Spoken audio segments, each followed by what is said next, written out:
isn't to live forever. The goal is to create something that will. Welcome to Perspective, a podcast for wedding creatives, where we sit down, often with a special guest, and talk about our many years of experience in the wedding industry so that you can learn from us and grow your wedding business. Hi, I'm Simon. And I'm Greg. Together, we are Cinemate Films, two Scottish-based wedding filmmakers who love nothing more than drinking coffee and talking with others in the wedding industry. This episode is, of course, sponsored by our pals out with Jack and Pick Time, but I'll get onto that a little bit later in the episode. Greg, yes. Happy 2026. That's right. I'm starting off the first recording by dating the episode. Which Happy March. Happy March by the time this actually comes out, which is hilarious. But who are we talking to today? We are talking to Nina and Darek. Hello, guys. How are you doing? Hi, guys. Hello. Hi. Hey. Hi, everyone. How are you? Happy New Year. We're good. Yeah. Thank you. Happy New Year to you, too. I don't know. How did you celebrate the new year? I just played video games and did some stuff with the kids, and yeah, that was Goals. it. Yeah. What about you guys? Amazing. Same. But without children. Without children. With cats children. Oh. Mine was our interesting Bibusha. because the neighbour across the road plays bagpipes. So at like 7 o'clock, he came out into the street, played a few tunes, with a wee whiskey, kids all danced in the street. It was nice. That sounds cool. Yeah. That's Very- cool. Very Then we just Scottish. watched Sons of Anarchy until midnight. Sons of Sons of Anarchy. Anarchy. Oh, Yeah. that is a show and a half. Hey, does anyone see the Stranger Things finale? Does anyone watch it? Nope. I watched it, yeah. Not a fan. No? As of recording, we'll know the answer to this, but there's apparently going to be a secret other episode. Secret other episode. Apparently. It's not very secret then. I've heard they had to like fix some, I would say, holes in the plot. I don't know. I'm not very into Stranger Things. I think we've seen like first season maybe, Mhm. and then we just like, I don't know, like we didn't have the energy, the vibe to watch I Stranger kind of Things. lost track. Season 3 or 4, I lost track and kind of almost gave up on it. But because they said this was the final season, I was like, right, okay, I'll watch this, try and catch up on what was happening. And I was quite happy with the ending. I was satisfied, wrapped things up. Yeah, it was fine. There's too many plot holes for you to be nitpicky about the show, though. Like, I have a big problem with the show in the fact that there's just like so much time in between the seasons. That took me right out of it. So every season, I'd have to try and go back and watch or catch up on what happened, and then you'd lose track. So, yeah, it was all over the place. But yeah. Anyway, we're not here to talk about TV and all of that. We're here to talk about our guests. Guys, do you want to introduce yourselves to those who might not know who you are, what you do, what your work is like? I forgot about the introduction. Well, we are Nina and Darek, and thank you, Greg, for pronouncing my name like extremely correct. Like You're it's welcome. like Polish. it's like you have a Polish heritage or something. Yeah. We are wedding photographers. Although, like, I wanted to think about our work that we are just photographers who happen to photograph weddings. And couples, and yeah, and I don't know, like we are trying to enjoy it as much as we can, and yeah, not burn out in the process. Yeah. It's 10 years. How from long now. have you been going for now, actually? Yeah. No, It's been a it's few 10 years at least. 10 years, and Nina is photographing for 12. Yeah. I started in 2014. Yeah. Yes. Mm-hmm. So I'm still 10 enjoying years as a duo. Yeah, you could say that. Like in 2015, 2016, I was a second shooter for Nina, and then in 2017 we were full-time photography duo. Cool. But Darek, you like photography wasn't your, or maybe it might not even be your primary focus, isn't the right term here, but you have other interests that you follow, right? I do. I do. Like, I started as I don't know. Like, I think the English word for it is an artist. Although, like in Polish language, being an artist it means too much, I think. So I never felt like an artist, like proper artist. But I was drawing since I was a kid. I was painting. I was very, very into that, and I got to the point where it was not enough. I couldn't pass this barrier that I had, and what I wanted to achieve with paintings, with drawings.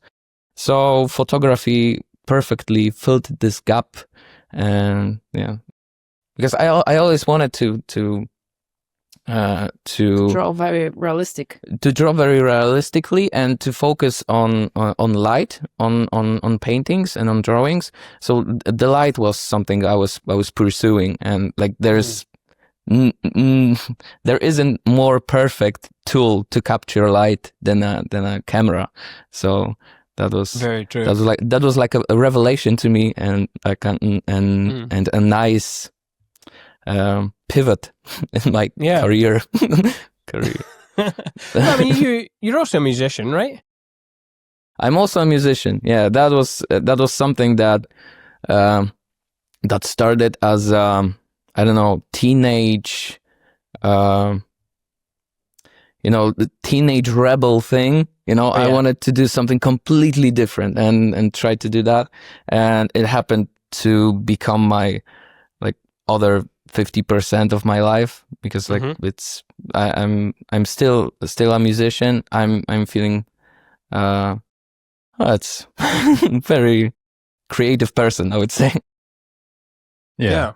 In terms of, go. I was just gonna ask Nina, like in terms of your photography before becoming like Nina and Darek, what were you shooting, and what was that work like? So I started with portrait photography. Nina, get closer to the mic. Get closer to the mic. Sorry. Don't apologize. You're absolutely fine. Oh, yes. So I started with portrait photography. I was, doing some fairy tale, kind of dark, gothic photo shoots with my friends. I was just typing on Facebook, like, who wants to free shoot? And we were just having some fun together, and it was like pure creative thing. And then once my friend asked me, hey, maybe you can come to my wedding and do some photos. And I was a bit, that was weird for me, because I didn't know like how's the wedding, how it's going to be, and how it looks in the church. Yeah, and stuff like that. So she was like, oh, you're gonna be fine. I don't have like huge expectations. So I said, okay. So, yeah, and that's how it started. So when you were doing the gothic-y kind of work, was that just like self-styled, or like were you working in a more of a creative director kind of workflow, or did you just want to create a certain type of image or work with a certain type of person, or what was the goal there? I was doing everything by myself. Oh, okay. Styling, hair. I was just a student without any, money. I was buying, I don't know, some cheap IKEA curtains to create a dress from it. Or I really love to, go to thrift stores, secondhands, and I was very, I don't know, creative with that. So Yeah. That's cool. So in terms of like making dresses then, is that a skill that you had previously learned, or did you learn that along the way, or how how complex are we talking here? We are talking just like taking a curtain with, I don't know, a string, a rubber or something, Yeah. and just like putting it in the waist of a model, Okay. just so it looks like a long, nice skirt. kind of nice from one perspective. Okay. Yeah. Yeah. Yeah. I had amazing privilege to be a driver and like a Santa's little helper to Nina on her that was first very photo shoot. sweet. He always Well, that's cool. helped me with everything. Yeah. That's because I've seen that you are very passionate about it, and you, like it was. I felt it might be something in the future. I love to put my models in water and do some kind of Ophelia motifs and stuff like that. Yeah, I was super creative. I love this time. Yeah, I was shooting like almost every day. Oh yeah, for some time. It was crazy. Yeah, in 2014 when Nina started, it was like one shoot each day since August until the end of September or something. Yeah. Wow, that's some passion. Were you just using the same model, or were you what was your even your approach to the creative visual aspect of things? Like, were you trying to just master the one sort of look, or were you trying different things on the same person, or? No, I was working with some different people. Yeah, like my friends, and then friends of my friends. Some models. I was. I attended a few workshops with portrait photographers, which I admire at this time, and yeah.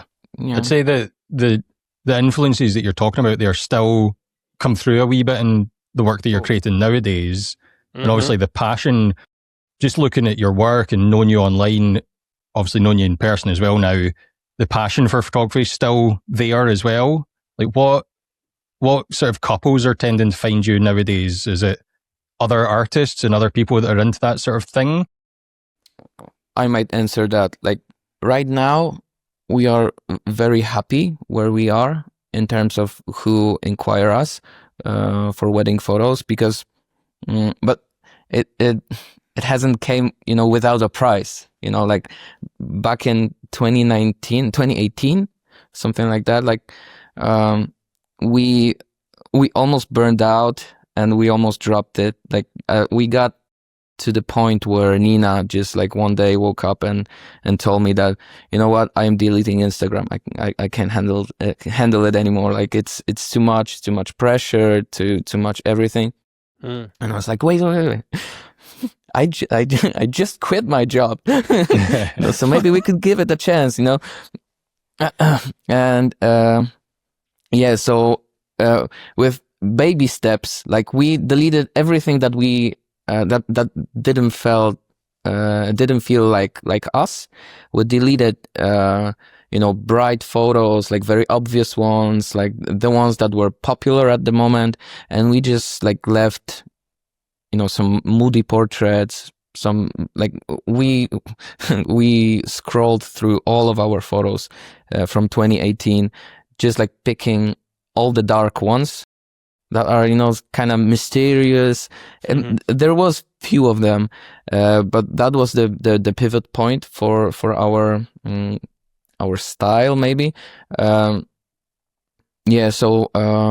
we just started to post whatever we felt like it, and thanks to that we started to rediscover what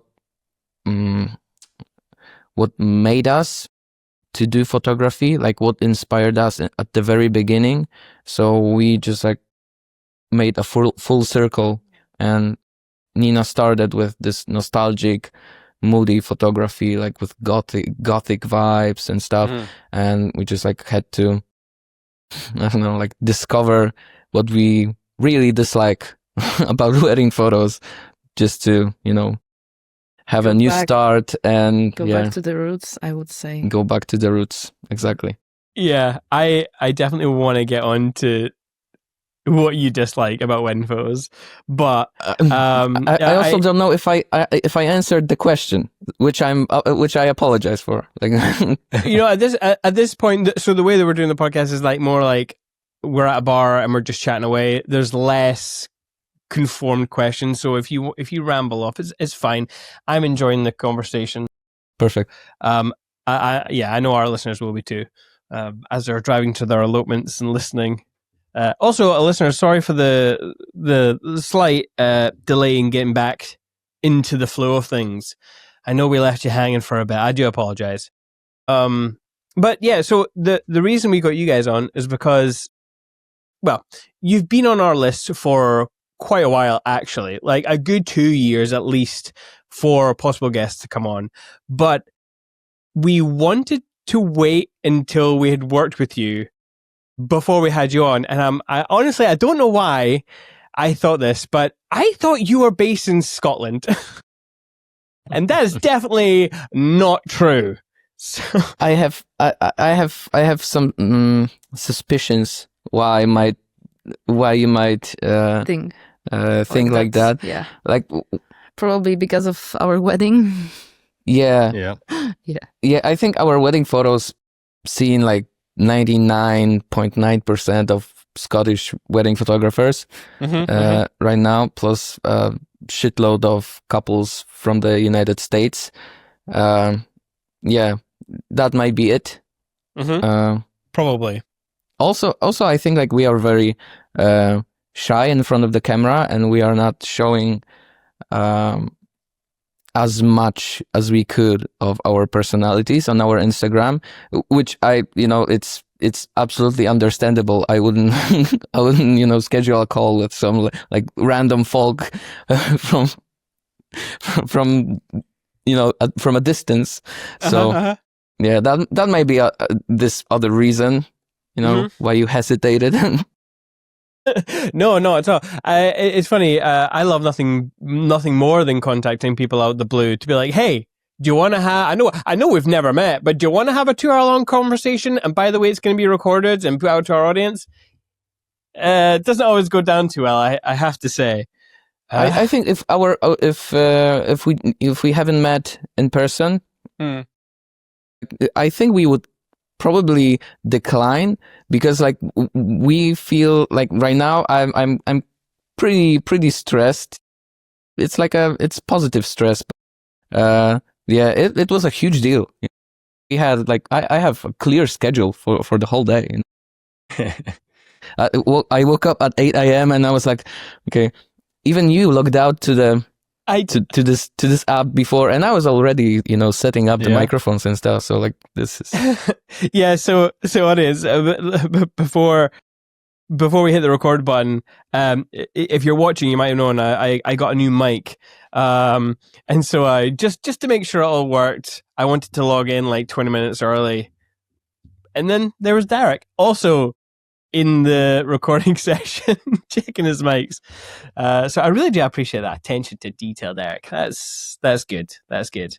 But we'll see if it was worth it on my end. On your end, yeah. Absolutely. Well, yeah. So you actually finished off our wedding of 2025. You are our last wedding / I don't want to say elopement because it wasn't an elopement, but we did go up to Glencoe and shoot. How was it for you guys? It was. We loved it. We loved the couple, and the wedding was really beautiful, and yeah, we're always super happy to be back in Scotland. Yeah, super special place for us. I wanted to say, like, besides what Nina said, it was wild. Like, especially this the weather, the Highlands part. It was. I think that was the worst weather we witnessed. In Scotland. Yeah, we've been there a couple of times. Yeah, but that was absolutely the worst. Yeah, yeah. The wind was pretty. It was pretty strong, that wind that day, and didn't help the fact that the couple were like Florida kind of roots, like warm climates. So It was a struggle, but I think the stuff that we created in the B&B was amazing. Like, I think that was some good quality stuff. Yeah, I'm like currently editing those photos, so probably I will deliver before this podcast like goes off. Probably, I don't know. yeah. Yeah. Yeah. Yeah. Oh, that's so But cool. it wasn't like the worst weather. Still, right? It Yeah. depends. The temperature was- was cold, but it was dry at least. That's always a bonus. I suppose it didn't like for us. I think it was cold, but it wasn't too bad for me. It wasn't. If I can remember correctly, it wasn't raining, was it? It wasn't like coming down. I think It's at just really the cold. end At the end. it started to At the rain. end. Yeah. I think what really hampered us a little bit was our bride hadn't eaten much and she was jet lagged and she wore a really thin dress and it was that kind of icy cold wind that just like whips down the glen and just gets you. And as soon as you get a little bit of a chill going, that's kind of you to a certain extent. Like your enjoyment level at that point just diminishes very quickly, which is what we saw. I don't know. I really enjoyed that wedding and shooting up in Glencoe again. Like it was kind of weird, tonally. So we hadn't spoken too much with the couple, which is unusual for us. But we had gone in and everyone was kind of a bit nervous. They were kind of unsure during the preps when we came in. Everyone was very quiet, very somber. And having a very quick conversation with the bride, very quickly we started talking about creative stuff and DPing on projects. And there was a moment where she shifted the term DP into the more rude meaning. And that was it. I could see a little smirk on her, and when the tone just shifts, you're just like, oh, what? It's always good to hear a good DP joke during the preps, right? Yeah. Yeah, I just didn't expect it, and so that was it. The tone shifted immediately to everyone, like everyone who was there who heard it. Just the tone shifted so much. And that was it for the rest of the day. Tone was on that high. It was great. Yeah, it did. This is the biggest tip for wedding photographers I could ever give. Make some DP jokes and you're good. Such an icebreaker, for everyone. Yep, that was so is that how you get people into that really moody and atmospheric vibe? Is that how you do it? Yeah. Like if you notice closely, like the couples on our portraits, like they have like slightly open mouths. They are actually like right before pronouncing D, like each time. Like it's such a great move, Wonderful. Yeah. So there you go. There's your tip of the day, ladies and gentlemen. Try and get DP somewhere. Tip of the D. Tip of the D. Oh no. Right. Okay. So I'm joking as a, it's comforting me, Yeah. I have to joke. I have to do this. Thank God Nina is here. Because 3 boys on a podcast. Oh, Jesus. I'm so sorry, Nina. I get used to sorry. that. I was traveling with his whole band and whole team, so. Mm-hmm. Yeah. Mm-hmm. I don't blame you. Yeah. Imagine how creative it gets when I'm able to use my native language, like mother tongue. It's I'm very scared, if I'm honest. So yeah. Right. So you alluded to things that you don't like in the wedding industry. So let's go back there. What don't you like? And I think I said industry there, but you didn't say industry. You said wedding photography, didn't you, earlier? Yeah.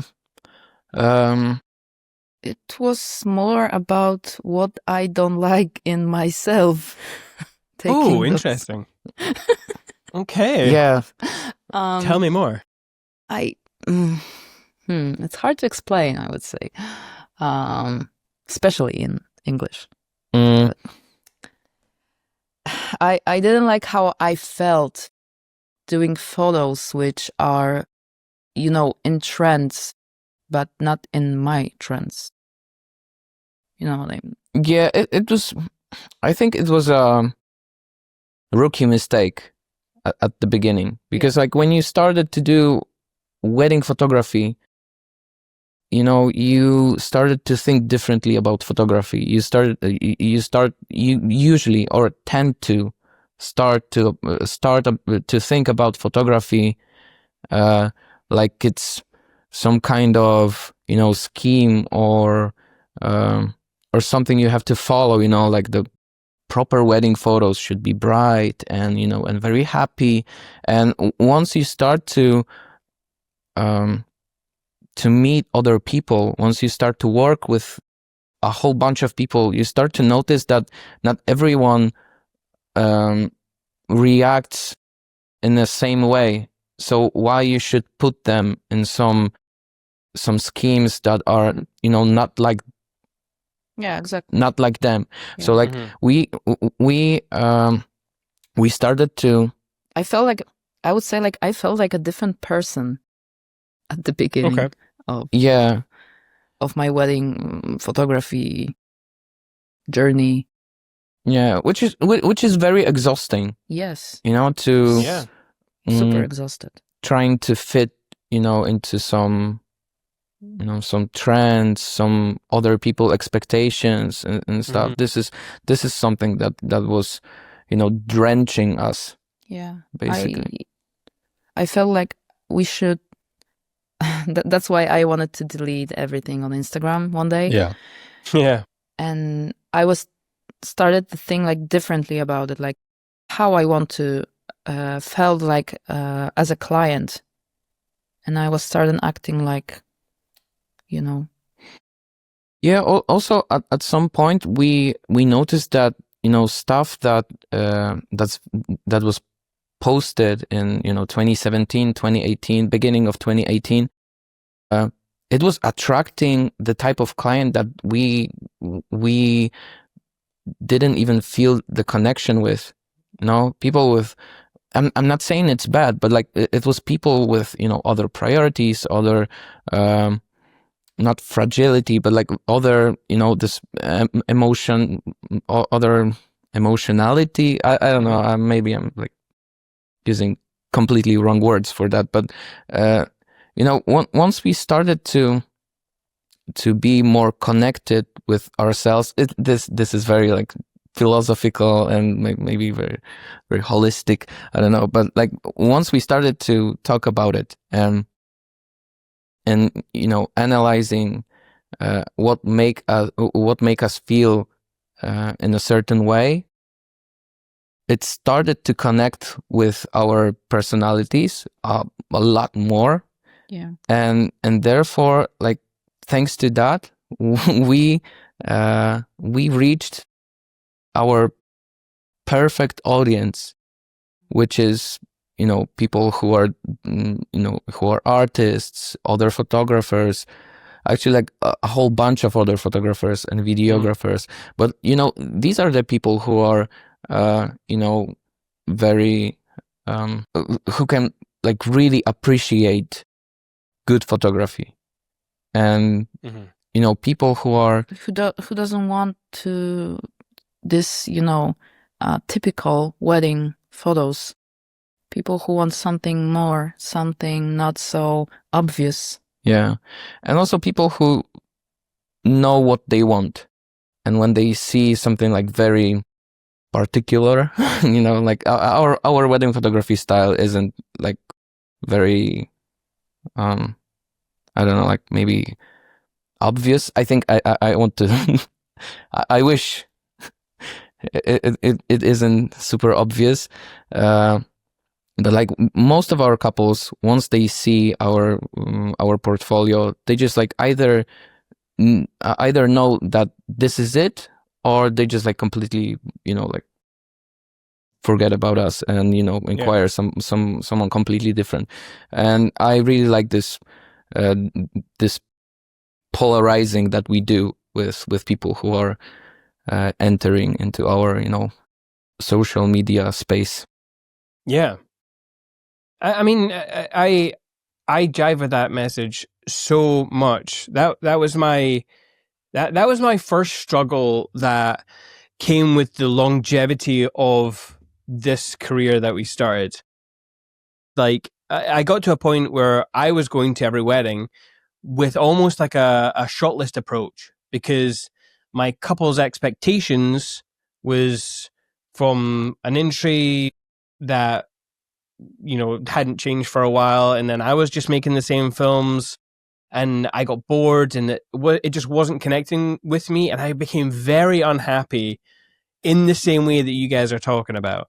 And that's we went to Rotterdam, we did our first workshop, and certain things came to light, and I was like, oh man, I can go to a wedding and actually be playful with a camera, instead of just going with a shot list and checking stuff off, even if it didn't make sense.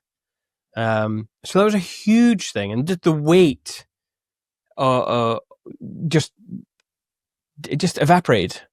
And I actually wonder how many people are stuck with that same weight now. Like, is there anyone listening who feels the same way? I'd be interested to hear from you for sure. But so your style, how would you describe it then after reconnecting with that artist part of you? I think at the very early stage of our lives, we were very inspired also by the cinema. So our first thought about how we could approach a wedding in a different way than we did was to focus on whatever's happening during a wedding, like it was a movie, like we are shooting a video, not making photos. And we started to dig a little bit deeper into how to do videography, how to like make movies in general, like not only not particularly wedding videos, but like movies, regular movies. So we started to use the this blurry shutter speed. That's twice the frame rate for the usual. We started to use that, and it almost immediately gave us this vibe that we were looking for. We started to use telephoto lenses instead of doing everything on 35 millimeter. And to this day, 70-100 is my favorite lens ever. Yeah. Like I could do, like, if you ask me which lens I could shoot a wedding, the whole wedding, it's 70-100, and I think it's nothing more versatile than this. And it gives us the third person perspective. Yeah. This feeling of not being the one, this feeling of being the observer of whatever's happening. Yeah, because you don't need to be really close, and so you're not you're not interrupting in the most, especially during ceremony. Yeah. Yes. Yeah. Do you remember my amazement when I turned around and I saw you using zoom lenses? Do you remember that at the wedding? I remember that, because now all I can think about is getting a 70-200, and Greg's he's very defensive about it. But it's every year I want a new piece of gear. But that's 70-200. For photos, it's much easier than for the video, because I can handheld it easily, and I want just one frame, and you have to have like a few seconds, and on 200 it's very shaky. Very shaky. It's very hard. In fact, I remember being in a coffee shop, and this might actually be useful to people out there. Like, if you're thinking, how can I change up my work? Like, Greg and I were sitting in a coffee shop one day, and we had our 70-200, and he just gave me it with a camera and said, make a promo video with this cafe in mind in the 72-200, and that was it. And I did. It was very different, but I don't even remember. Why did we do that, Greg? I can't even remember. It was our friend's coffee shop, so Yeah. we knew the owners, and it was. I can't remember if we talked about maybe doing some video for them, but it was a case of, look, we want to challenge ourselves, do something a bit different. Do you want some footage done? And they were quite accepting to it. Yeah, that sounds amazing. I would love to do that. Yeah, it was interesting. I don't know. Do you guys ever think, like, you shoot all the time on a 72-200? Well, you don't. You have other lenses, but like, would you ever go somewhere like a coffee shop and just test out a different focal length just to see? Or maybe not a coffee shop. Maybe get some models in like the good old days of the Gothic art, and try a different focal length just to see what would happen. Yeah, we did that a lot. Yo, Yeah. you did? Yeah, in a perfect scenario, each year we are trying to do a whole bunch of, personal projects that are Like- more or less like related with couples, but not necessarily like something that's not weddingy. Yeah, You know. something for free, Yeah. just to have fun. And from time to time, I'm taking photos of Darek's concerts, like Darek's band's concerts. Mm-hmm. So yeah, we're trying to, do something different. We're doing some videos also, music videos for Darek's band and That's stuff, exciting. It's, Well, do you think it's you'll very start doing video- refreshing. Sorry. Yeah. No, that's fine. Do you think you'll ever do that for weddings or elopements? Videos. Yeah. We've done We've done it. one elopement video, but that only made me respect videographers even more. Yeah. because It's super hard. Yeah, it's Were you- ridiculous. It's Was that at the ridiculously same hard. time as photo, or was that Yes. just video? At the same time. No, same time. I was taking photos and Darek was making a video. Oh, Yeah. What was your approach then? What did you go out to make, and then what was the steps you took to do it? The wedding was pretty chilled, and it was like, I don't know, like 15 people maybe. Mhm. So there was plenty of time to, to be creative with the frames and with whatever's happening.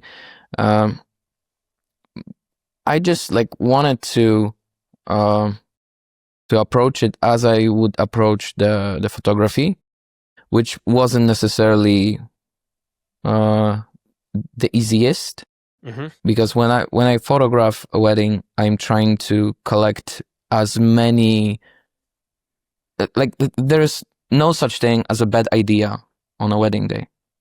If you have an idea, you are at this place at this time and you see a frame, you just shoot it and like have it. Yeah. And decide later if it's cool or not. With video, Yeah. it's a little bit different. You have to kind of foresee what might happen or not. But in photos, like, I need to think about like couple of seconds ahead. But with videos, I think I had to think like You need 30 to- seconds ahead. Yeah. Which- Predict the movement. Yeah, it was, and I was shooting with Blackmagic Yeah. Okay. and SSD drives, bunch of SSD drives, and terabytes were like, like Yeah. nothing. It was ridiculous. It was fun, and and we had like amazing feedback from the couple. But I'm not super optimistic whenever someone reaches to us and ask for the video, for the wedding video especially. I wouldn't do wedding video because like I want to focus on photography, and right now at least. And also like we know so many great videographers that it would be a shame if I, took your job and do it a little bit, not a little bit, but worse way, than you guys. Or better. Or better, yeah. That's that, yeah. That's very subjective, but yeah. Yeah, it's very stressful. The audio, I wasn't mentioned even the audio, and that's the worst part. Another universe huge to take care of. If I had like 3 people to take care of the videography, yeah, that might be easier on during the elopement, but typical Polish big wedding, insane, scary. Yeah, I can't even insane. imagine. We're going to interrupt this podcast to bring you an advertisement for PickTime, our buddies at PickTime. We love PickTime. If you want to elevate your business, PickTime's maybe the way to do it. It's an online gallery delivery service. It's a really good looking one, which is initially how we got into the service. It just looks better than all the other kind of platforms that we personally use. Yeah. We've over time got to know the owners, got to know the people behind it. Lovely people, great support system there as well. There's just so many tools at your fingertips with PickTime, but the marketing and the blogs and the slideshow features. Yeah, there's so much more than just a gallery delivery service. You've got all those things that Simon was talking about. You can create your own blog from it. You can create slideshows. One new feature that I really love is the vendor network. It's where you can use AI to curate a gallery for a specific supplier. So you could use AI to gather all the photos of the flowers and send them to the florist, and they would have that gallery specific just for them. It's kind of a mind-blowing feature. Yeah. And we might as well be taking advantage of AI before the uprising and it starts taking advantage of us. So let's just all bear that in mind. Yeah, and not to mention the built-in store, and that way you can just make more money while also having a nice, aesthetically pretty gallery. Yeah. And if you want to sign up today, you can get a free month if you use Perspective at checkout. Yeah. So if you want to test it out for free for a month, go for it. Take your business to the next level with PickTime.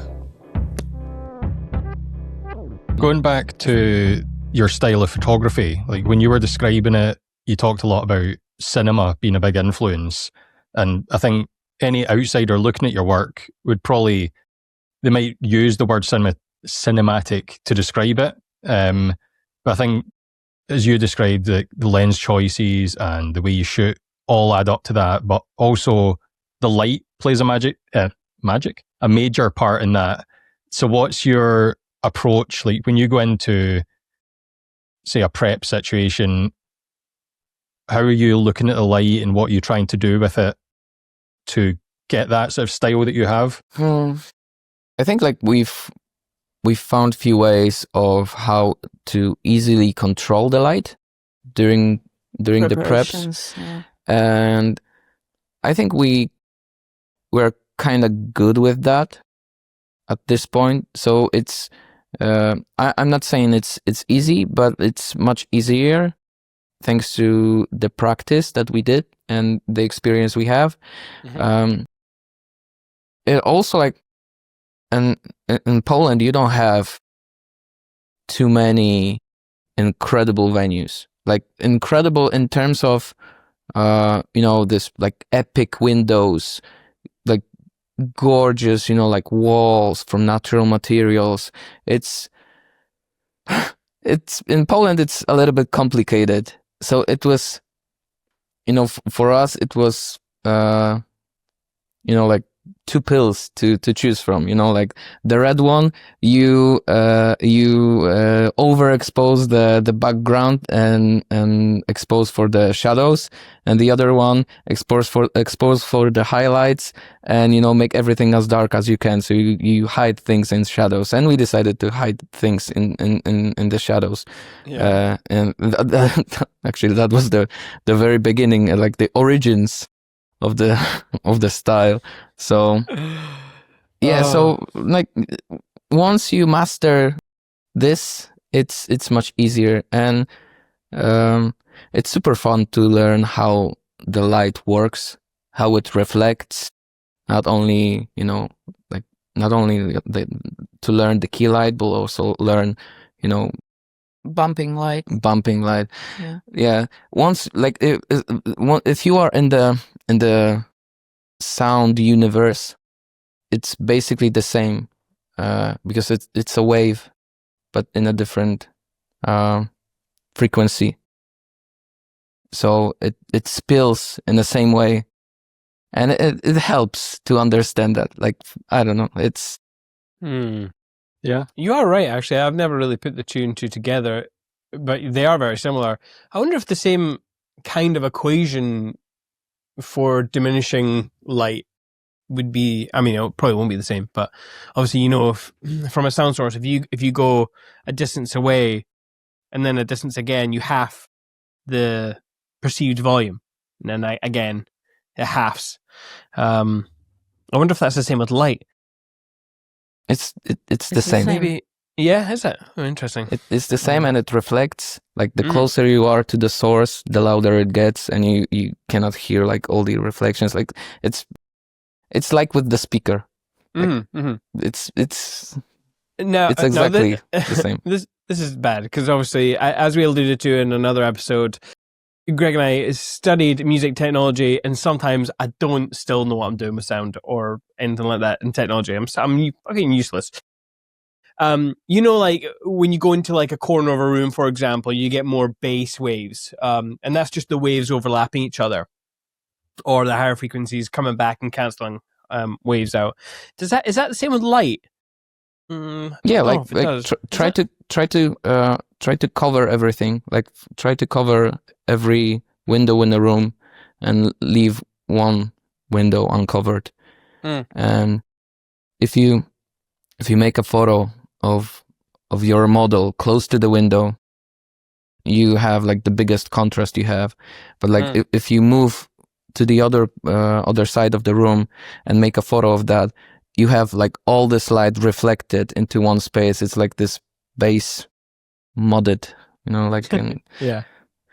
it's, Yeah, no, I'm with you. And that's actually really funny that you mentioned earlier, you exposed for the highlights, because that was the one thing that, when I talked about going to Rotterdam and doing our first workshop, the exposing for the highlights was the one thing that I started doing, and it made a massive change. And just, it was, so I totally vibe with that. In terms of going to an actual wedding venue, which isn't a studio, you don't have too much control of the light. Like, what are you doing to modify it, if anything at all? I think we are trying to make the best choice possible. Like, sometimes it's not. Sometimes you cannot modify the light too much. Like, you can use some like some small LED lamps, but it's not the same. Like, it's, if you have overcast, but like if you have overcast weather, and it's super soft and it's like very neutral in terms of temperature, it's just like the best light possible. Yeah. So like, if it's not there, you can. I think you need to practice. So we are not surprised. Different weather conditions and lighting conditions, because sometimes like super harsh light might give you some extra cool specific vibe you can use, and it also looks very giving this moody cinematic vibe. Sometimes harsh light reflects really cool. So I think we have to practice, because weather in Poland is really like changing, and we during the summer we got a lot of very sunny days, and not as much as in Scotland, which we witnessed. Was it sunny or overcast? Yes.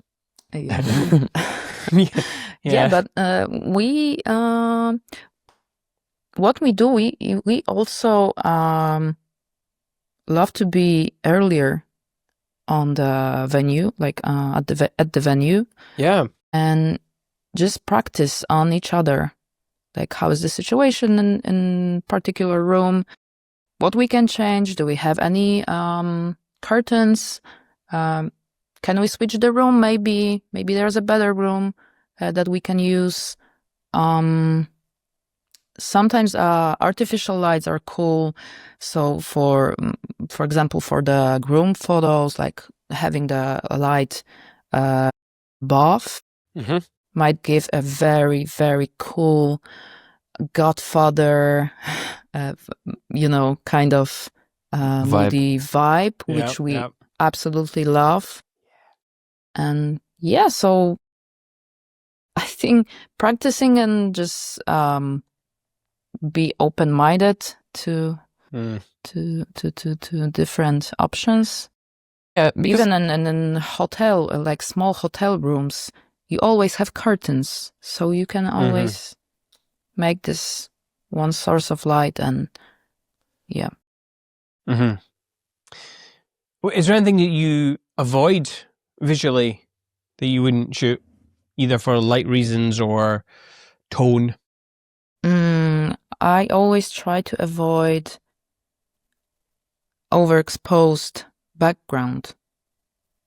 So, your eye goes to the brightest part of photo, like my viewers see the brightest spot. So we always try to be aware of overexposed background. Like everything needs to have a reason. Like, maybe you can help me with that. I think it's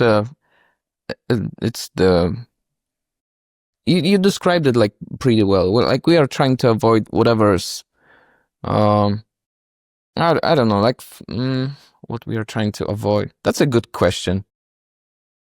Yeah, I would say I'm trying to avoid making bad photos. Just as simple as that. Yeah. Okay. Yeah. Nina, So when you were talking, hang on, Greg, hang on. When you were talking about the not overexposing the background, say, is that so that you still have control of it in post? Because obviously you still have the color information there. Is that what you meant? So you can more easily control the data on the image?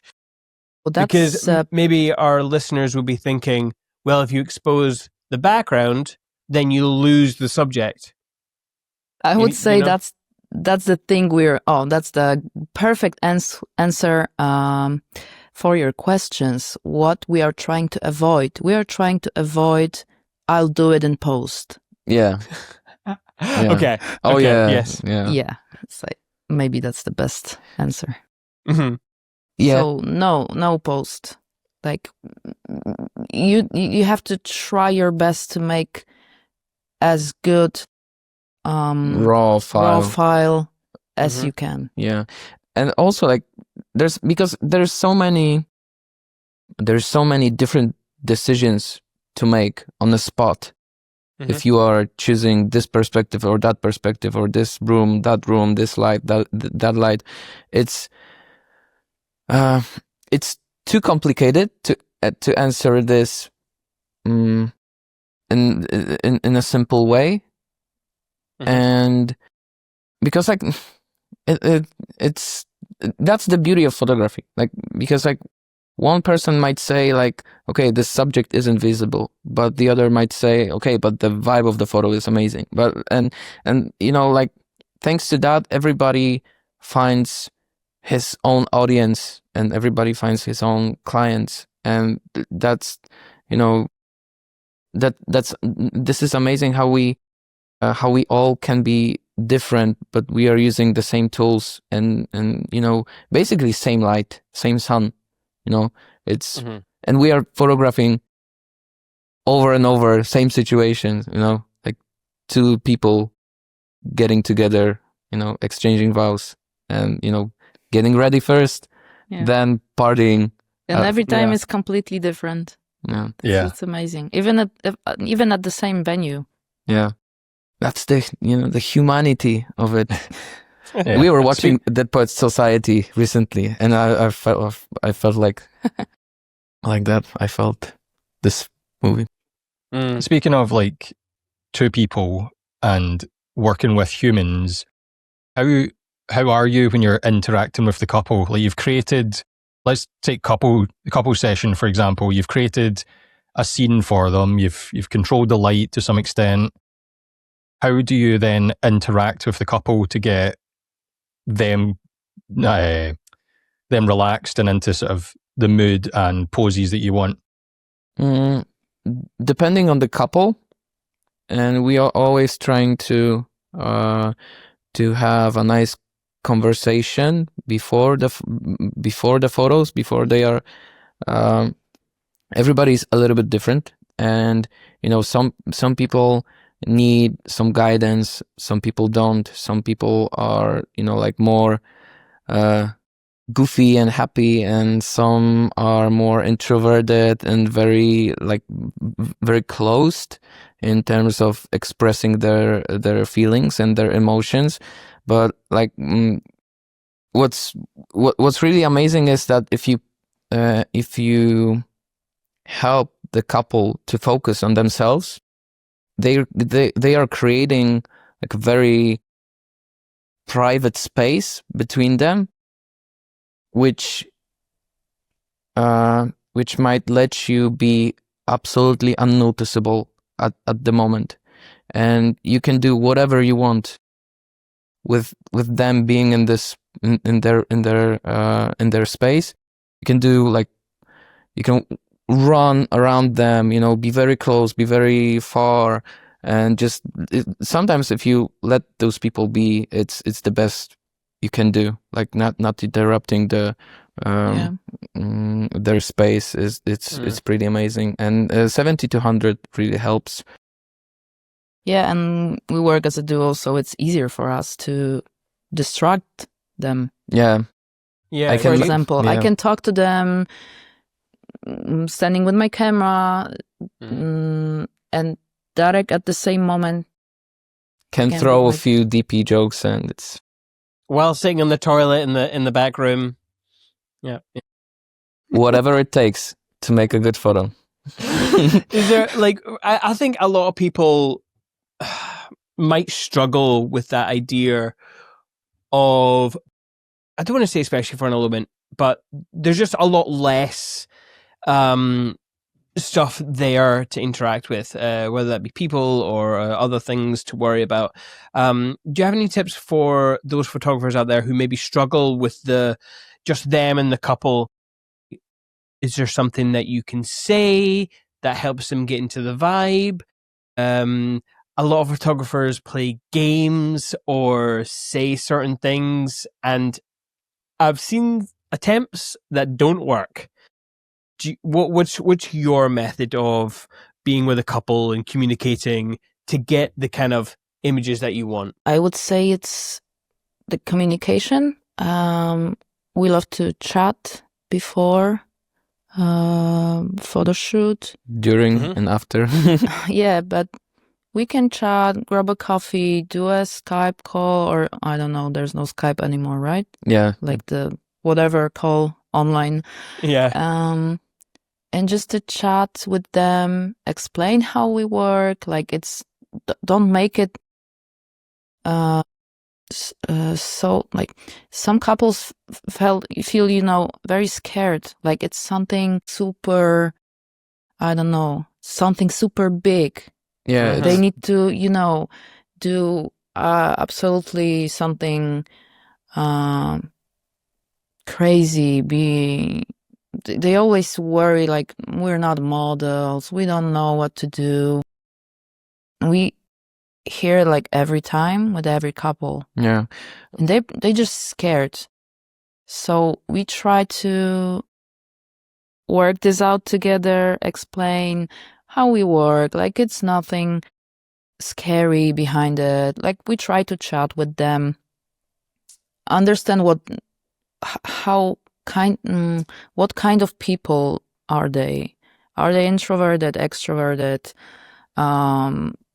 Maybe there's something they like to do together. Maybe that's a good idea to use this during photo shoot.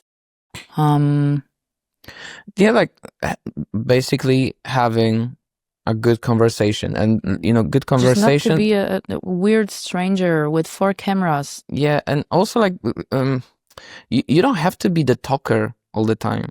It's so much better sometimes to listen what this couple has to say to you, because people usually are willing to share information about them, what they like, what they dislike, and once you start to listen to them, you can find some anchors to help you make your job much better than you would do if you only like talk and fill the gap, fill the silence. Like what really helped us is during elopements, and I cannot imagine shooting an elopement where there's or shooting a couple where there's us and the couple and no one else, without a Bluetooth speaker and our playlist. This is like a game changer, because I tend to listen to the music, and I know this might annoy a lot of videographers that are working with us, because like I'm humming, I'm singing, like with the playlist, and I really apologize. I'm doing this completely, unintentionally. It's not to ruin your audio. It's just like I can't help myself. But this helped relax the couple like hell. Like it's amazing how this works.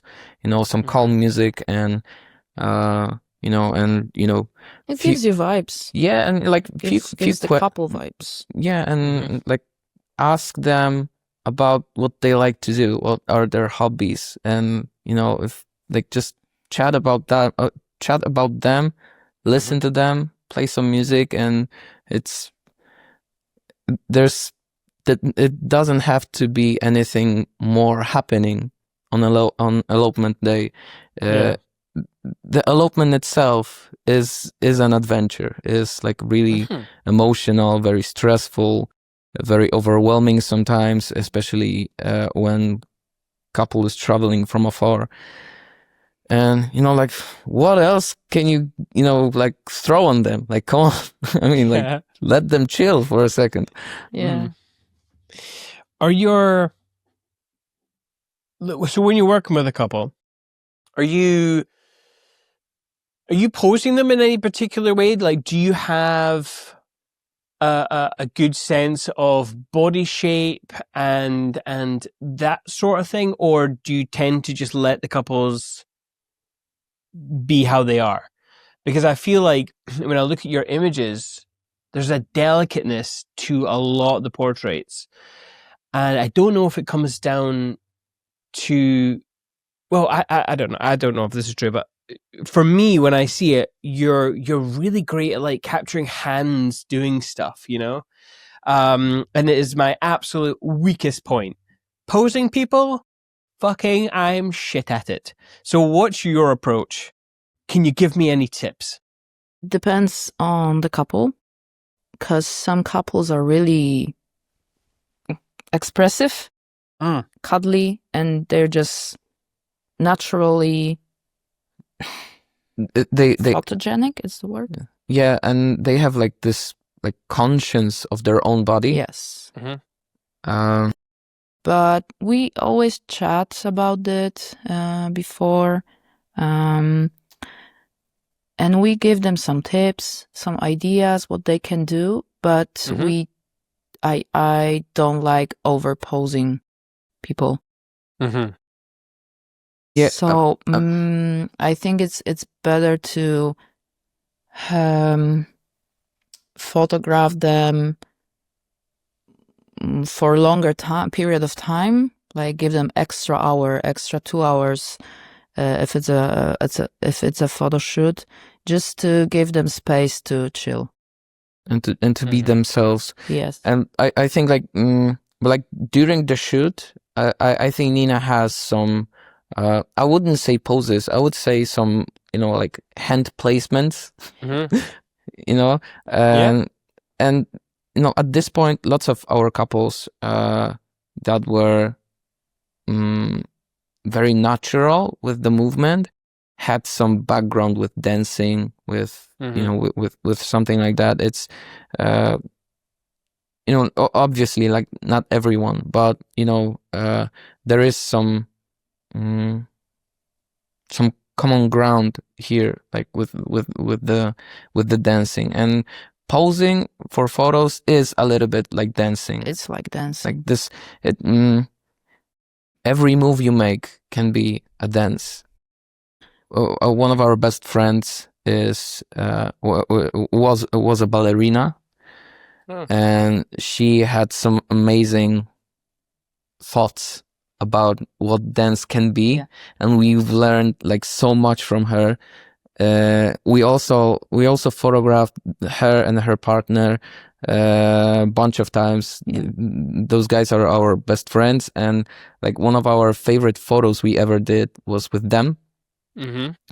And like it was such a pleasure to photograph them, because they were like these fairy tales that Nina was dreaming of, and in real life. And it was so going, like, how to answer that. I would always ask my couple to be close, to touch each other very slowly, very smooth, delicate. I always lowering my voice. I'm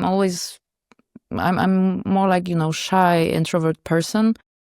So I'm trying to not trying to be super extrovert, but trying to be myself, talk to them very like calm, and just put them in this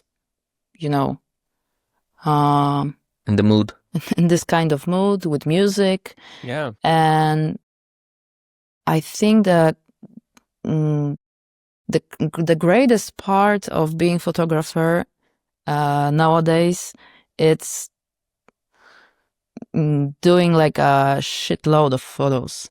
So the thing you said, like, of this soft touch, it's mostly between choosing the perfect frame, from the whole, from the sequence. Yes. Yeah. Not touching, but like almost touching. Yeah. So it gives this delicate, you know what I mean? Yeah. You said that you want to try and get right in camera, but is that one where post-production comes in and you shoot in burst and then choose the right one Exactly. for that? Yeah. Yeah, the gear is for me. I'm not for the gear, so yeah. Yeah, but also like it I think it works.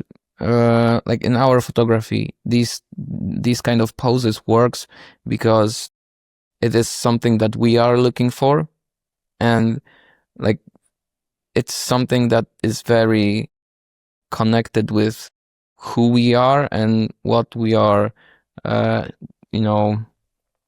conscious about, what we want to achieve.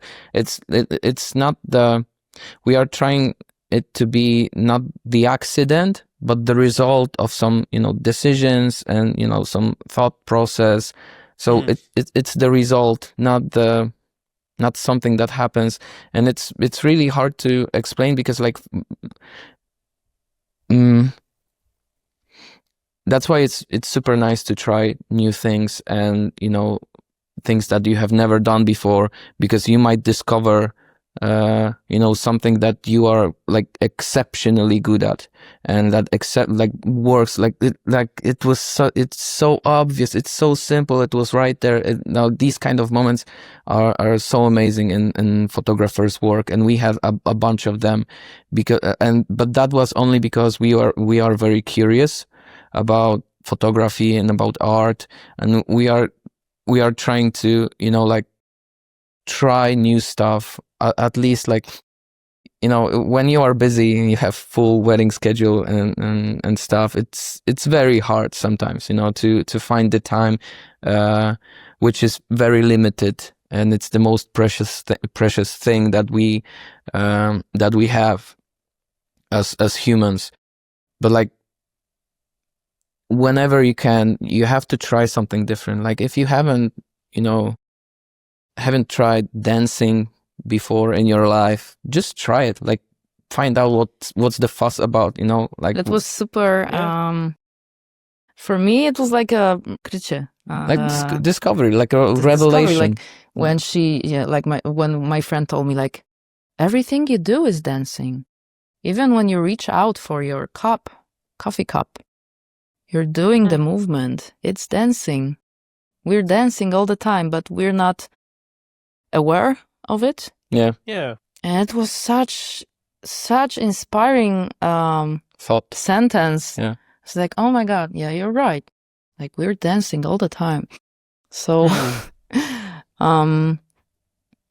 yeah, and I would say, like, don't miss those small gifts from your couples, because we tend to lower our cameras too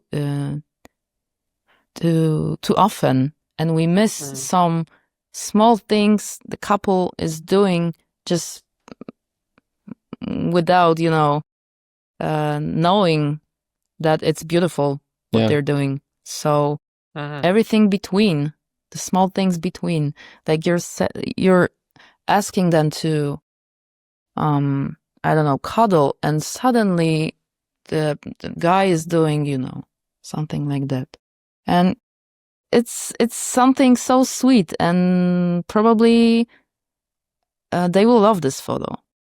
So and it's hard to predict it. It's just you need to like observing people. Yeah. Also, guys, did you notice that if you have like one prompt for the pose for the couple, like each couple can do this exact prompt like differently? Yeah. Are you? So when you are prompting that, are you? How detailed are you going with a prompt? For example, because you use the word delicate, and referring to the times in between, and I, like you, think too many people miss those moments. But I'm wondering if that's just because they're not looking for them, or they're not making those moments happen. In particular, when you stroke to Darek's ear there, like, some couples would do that. Would you not direct, because that implies like utter control, but do you hint at that action when you're with a couple? You just say, hey, why don't you stroke the hair back or something? As a last resort.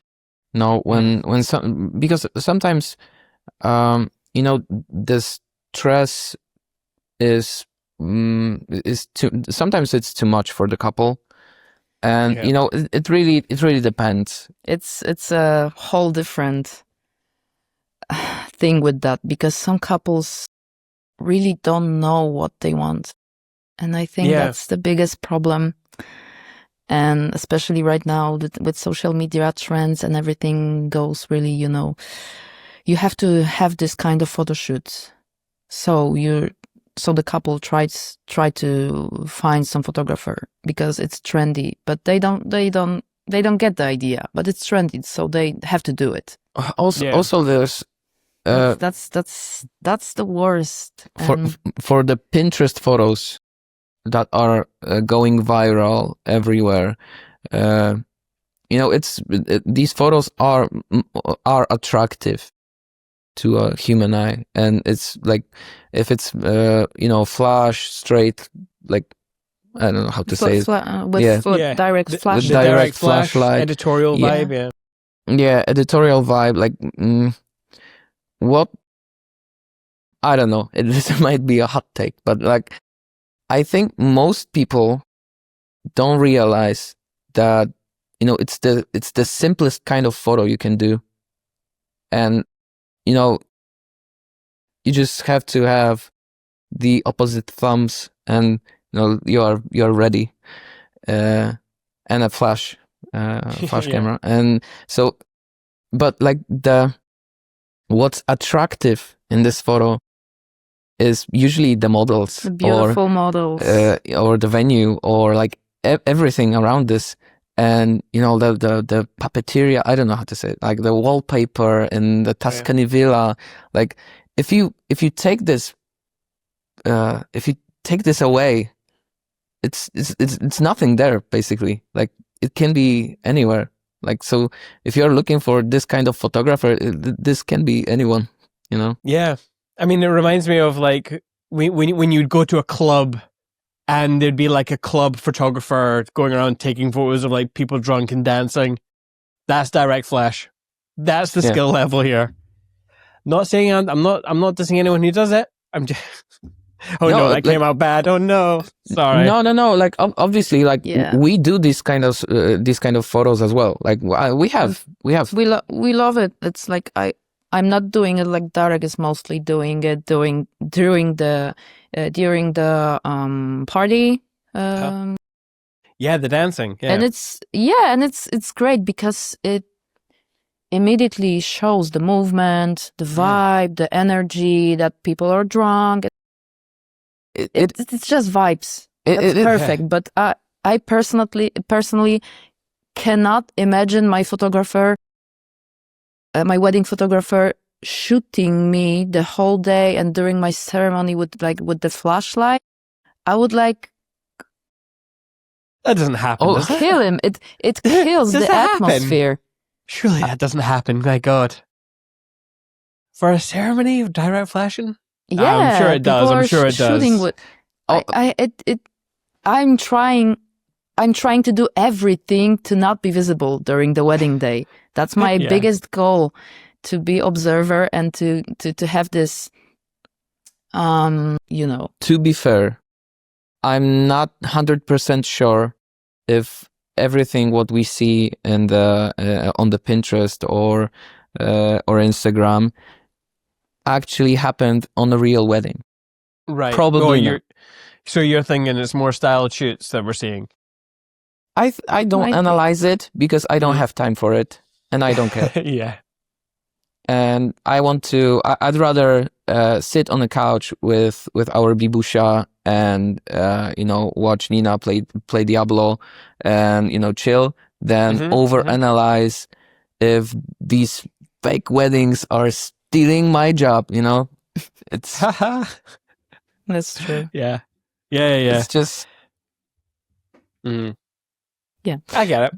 But once you start to think about it and start to discover what you really like and what's really connecting with your personality, with who you are, because everybody is different. Everybody we're growing up in different environment, has like different relationships with our families and stuff. It's like there's so many beautiful details about each of us that everybody can find, this niche, exactly, that you can be unbeatable by anyone else. And once I've read somewhere, these days means I've seen it on TikTok, but I've seen some like nice sentence that you are your niche, and it was few months ago, and it really resonated with me because like it's 100%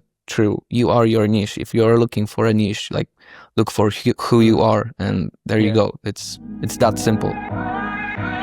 Hey, I'm Ashley from With Jack. I'm one of the sponsors of the Perspective podcast. With Jack helps to keep photographers in business by supporting them financially and legally if they have problems with a client or they make a mistake in their work. We've all had that fear of our CF card or our hard drive failing and losing important photos. You can find out more at withjack.co.uk. Head over there and find out how we can help you be a confident creative. every neurospicy person who doesn't know who they fully are yet because they've got a million hobbies and stuff are like, what do I do? That means you like if you have a million hobbies. I'm not a therapist, but you might try to do one, like your favorite one, for a longer period of time. Yeah, a tiny bit longer. Yes, Just I mean that's essentially what I've done here with Greg. Like I like photography, and I like music and all these things, but it is definitely the longest hobby I have ever had. And this room is filled with my hobbies. Do you guys have mad hobbies? Do you do a lot of things? Yes. The answer is yes. And if I've seen from time to time on my Instagram, there is like a bunch of memes with gambling, and I feel like that with my hobbies. Like only quitters lose, you know. So I just keep doing that, whatever that is. Yeah, but what kind of hobbies you're doing? Tell us more. Oh, I have loads. So I used to call them fads.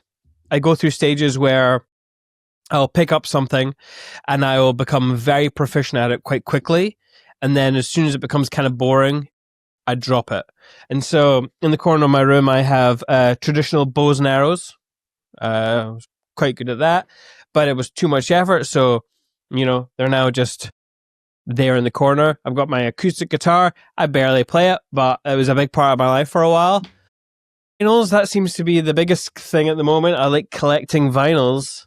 Woofed. Something about holding artwork, So yeah, physical media at the moment. I've got my old CDs out, even though I don't have a CD player yet. That'll be the new thing, Yeah, coffee, whiskey. I've got a whole shelf of whiskeys I don't drink.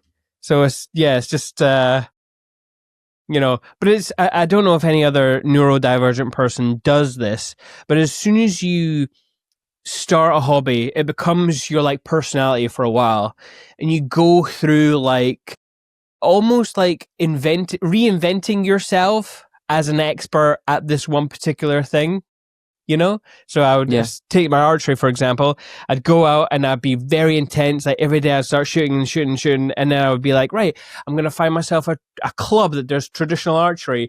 I'm going to do this and then compete. And then I can teach people how to do it. And then suddenly I've got a YouTube channel in my head in 10 years time. And then suddenly I'm, it's like, that's what a hobby does in my brain. And it doesn't make sense, but it's very annoying. And we'd be interested to hear if anyone else suffers from the same thing. That's interesting. So no, I'm not this kind of person. No, that type of person. I don't have too much in my life. Nina's very stable. You're a quitter though, Simon. You give up on all those hobbies apart from photography and videography. Yeah, that is true. I am a quitter, but at the same time, I am. My skill is like if I go do something with a group of people, I will instantly be better right off the bat. Just because I've already dabbled in something like it before. It annoys the hell out of my wife. And by the way, this isn't something I've noticed. I would never notice something that complex about myself. This is from my wife who says these things. So I'm like, oh, cool, great. I'm a highly proficient for like the first couple of weeks at something, and then I lose interest. So I never become a master at anything, but I'm good at many things apparently. Me. Anyway, I think that's also a skill, to learn quickly. Yeah.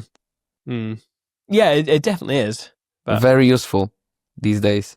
It can be. It can also be quite it torments your mind as well, though, because if you if you don't have a hobby and you're trying to find something, or you actually have like a job to do, like photography, I'll stop focusing on the photography, or I will. Especially this time of year, I do tend to be like falling out of love with photography. And I got to re-find that passion again because I do enjoy it. I enjoy it quite a bit. But yeah, it's always that little bit of struggle this time of year. And I'm pretty sure I've turned to Greg and be like, Greg, it's over. Just delete everything. I'm out of here. Do you want to But buy then- my camera? Selling all my gear. Sell my camera, but buy me that lens at the same time. Anyway, yeah. So I want to talk about business versus art for a minute, because you mentioned being artists, although you didn't fully identify with the label of artist, which I thought was interesting. But to me, when I look at your work, it's very artistic. You are creating something quite beautiful. How does that align with being a business person?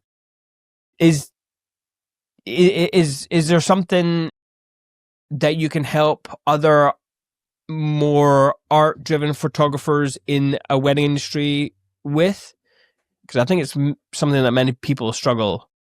They're either creative or they're business focused. Thank you for appreciating our work, but I would have some bitter words for because there is a reason why a bunch of artists back in the day were, like dying from starvation and barely holding I don't know how to say it, like the two ends of a I think, like, in terms of the business, it wasn't our priority, like, ever. And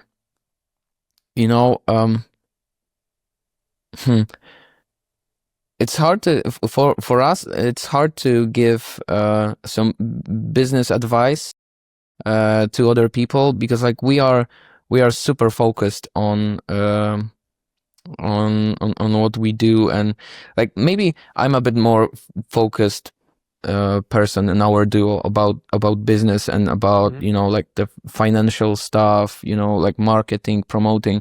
But, like, Nina is 100% into creative stuff.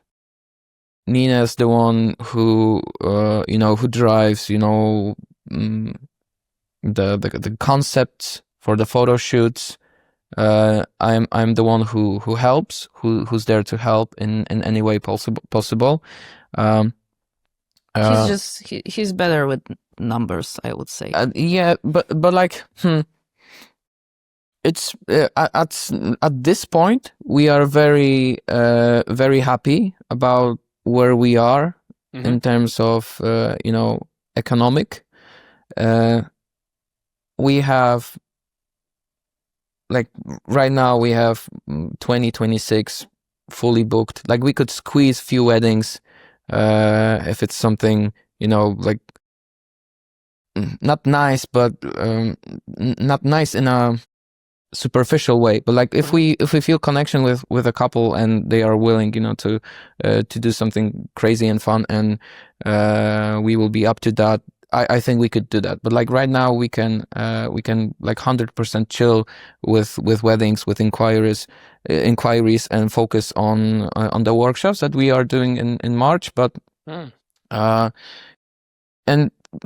but I don't know exactly how it happened. Like, we are not chasing the numbers. We are not trying to do more and more and more. Like, we are happy where we are. We are comfortably live in our own house with the garden. We were never wondering how to get into luxury wedding thing. Yeah. We don't care. We just know there's small chance there will be people that we're connected with. Yeah. How do you? Oh, sorry, Greg. On you go. I was just say that decision to go through your Instagram and curate it really strictly to just be the dark photos was an artistic decision, but also it was because you were feeling sort of burnt out with the work. So it was a brave and bold business decision as well. Like, what impacts on the business side of things? Because it's helped you define a voice and have a unique look that's identifiable as yours. But what changes has that had on the business and all that side of things? It's it was risky at some point, because like we completely switched the type of client that inquired us. Yeah. And, the amount of inquiries dropped like radically. In 2018, In yeah, 2018, when we were- delete photos from Instagram, it was insane. Yeah.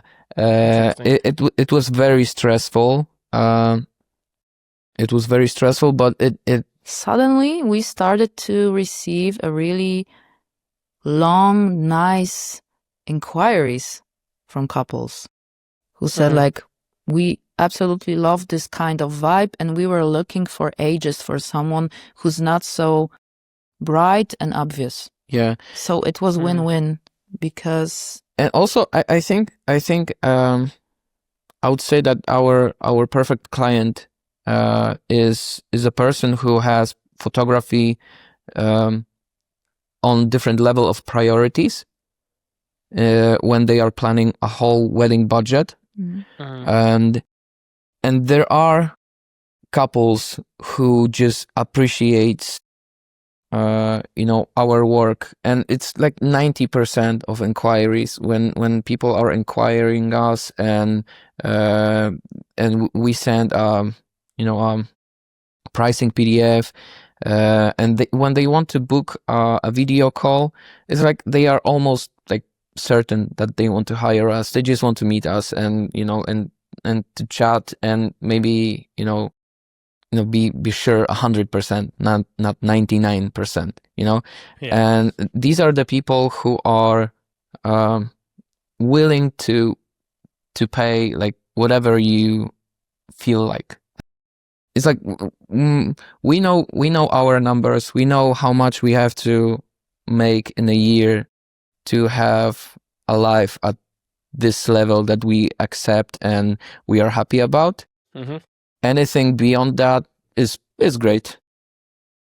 And like it's just like setting the expectations. If we set our expectations, and like it's just like very which is bad from a business perspective, Yeah. but it's very intuitive from our side, and it's good.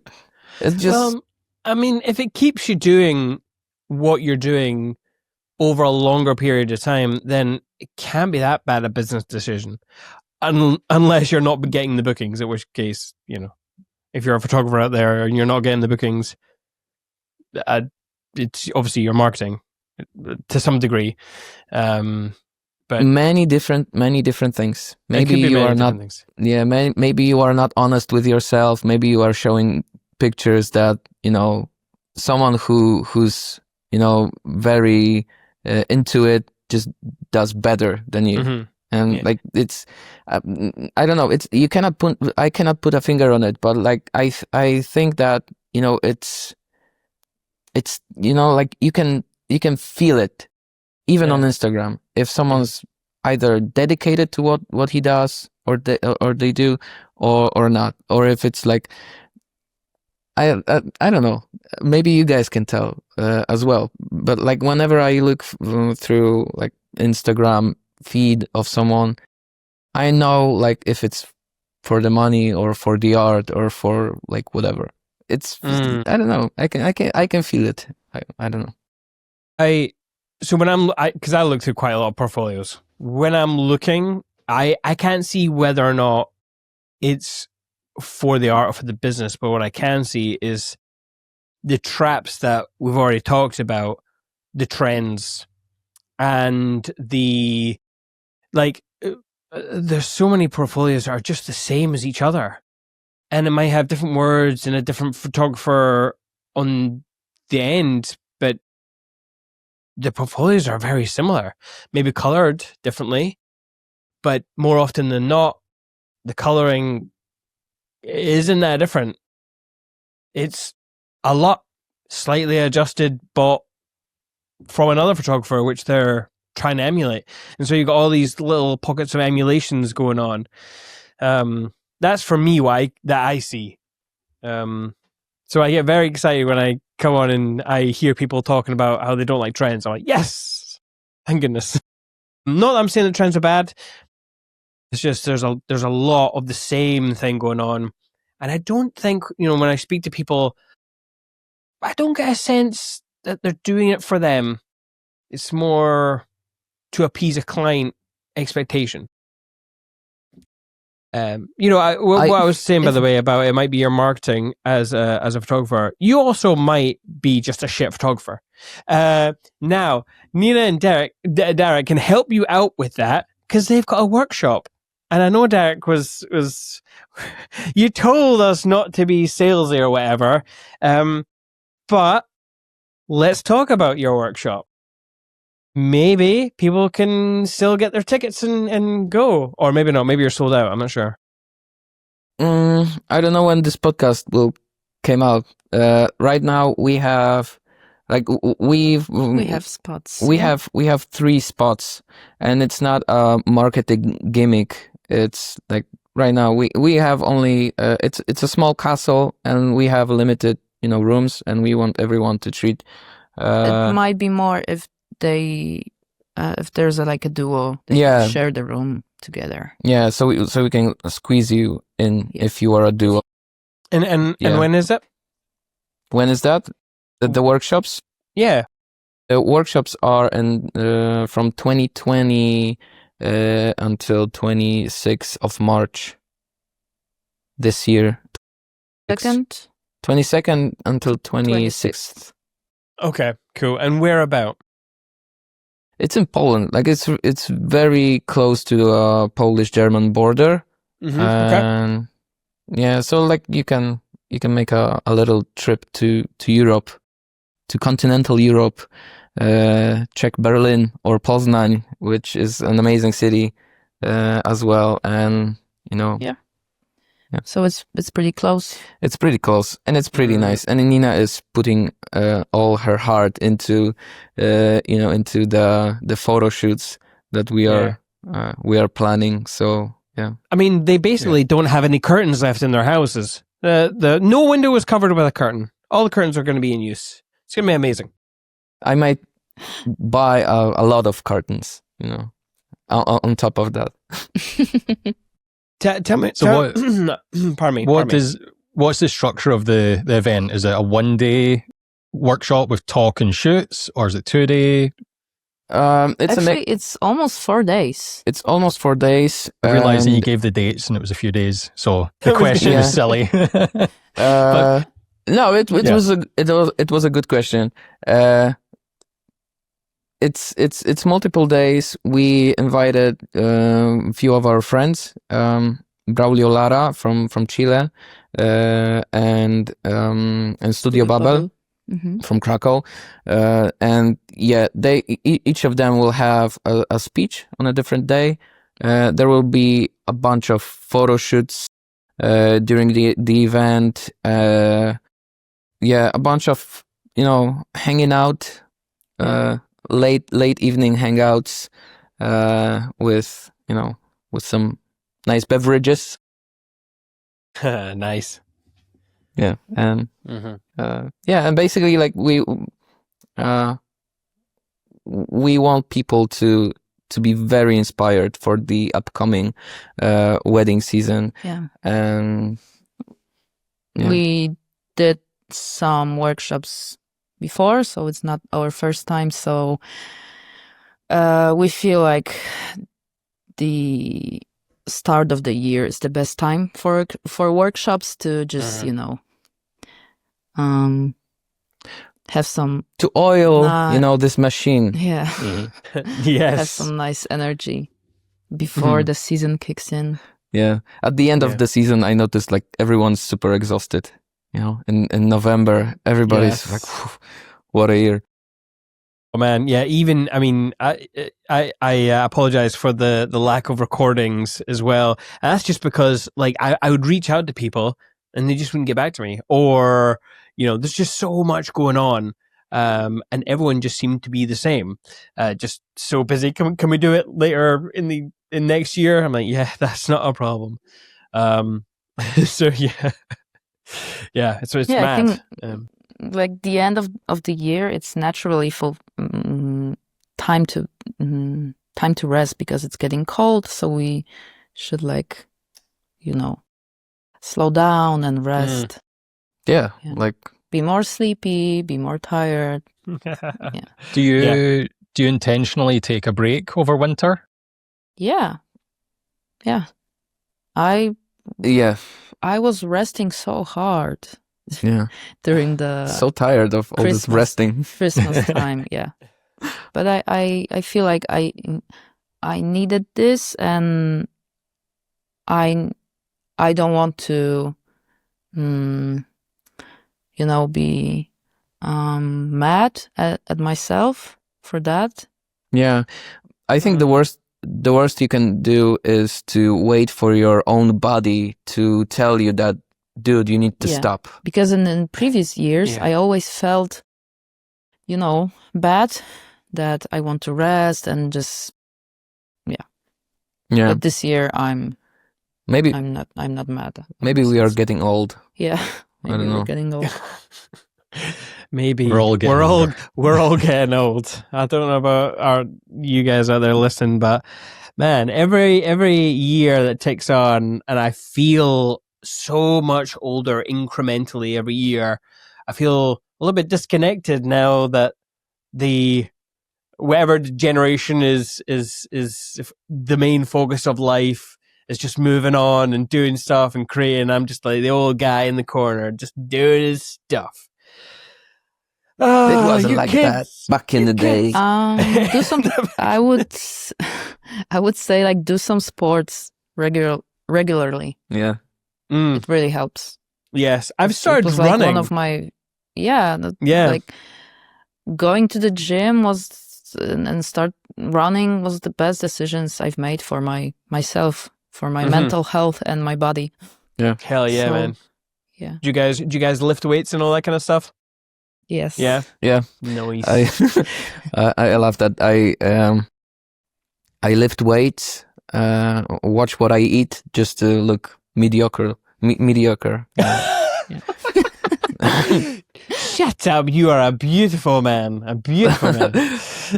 Because I'm wearing black, and that's the. We're all wearing dark colors here, so don't worry about it. No, I'm not. I'm not judging. Like I'm just. We're talking about beautiful things. Greg, shall we go into show and tell and have a look at some of these photographs? Do it.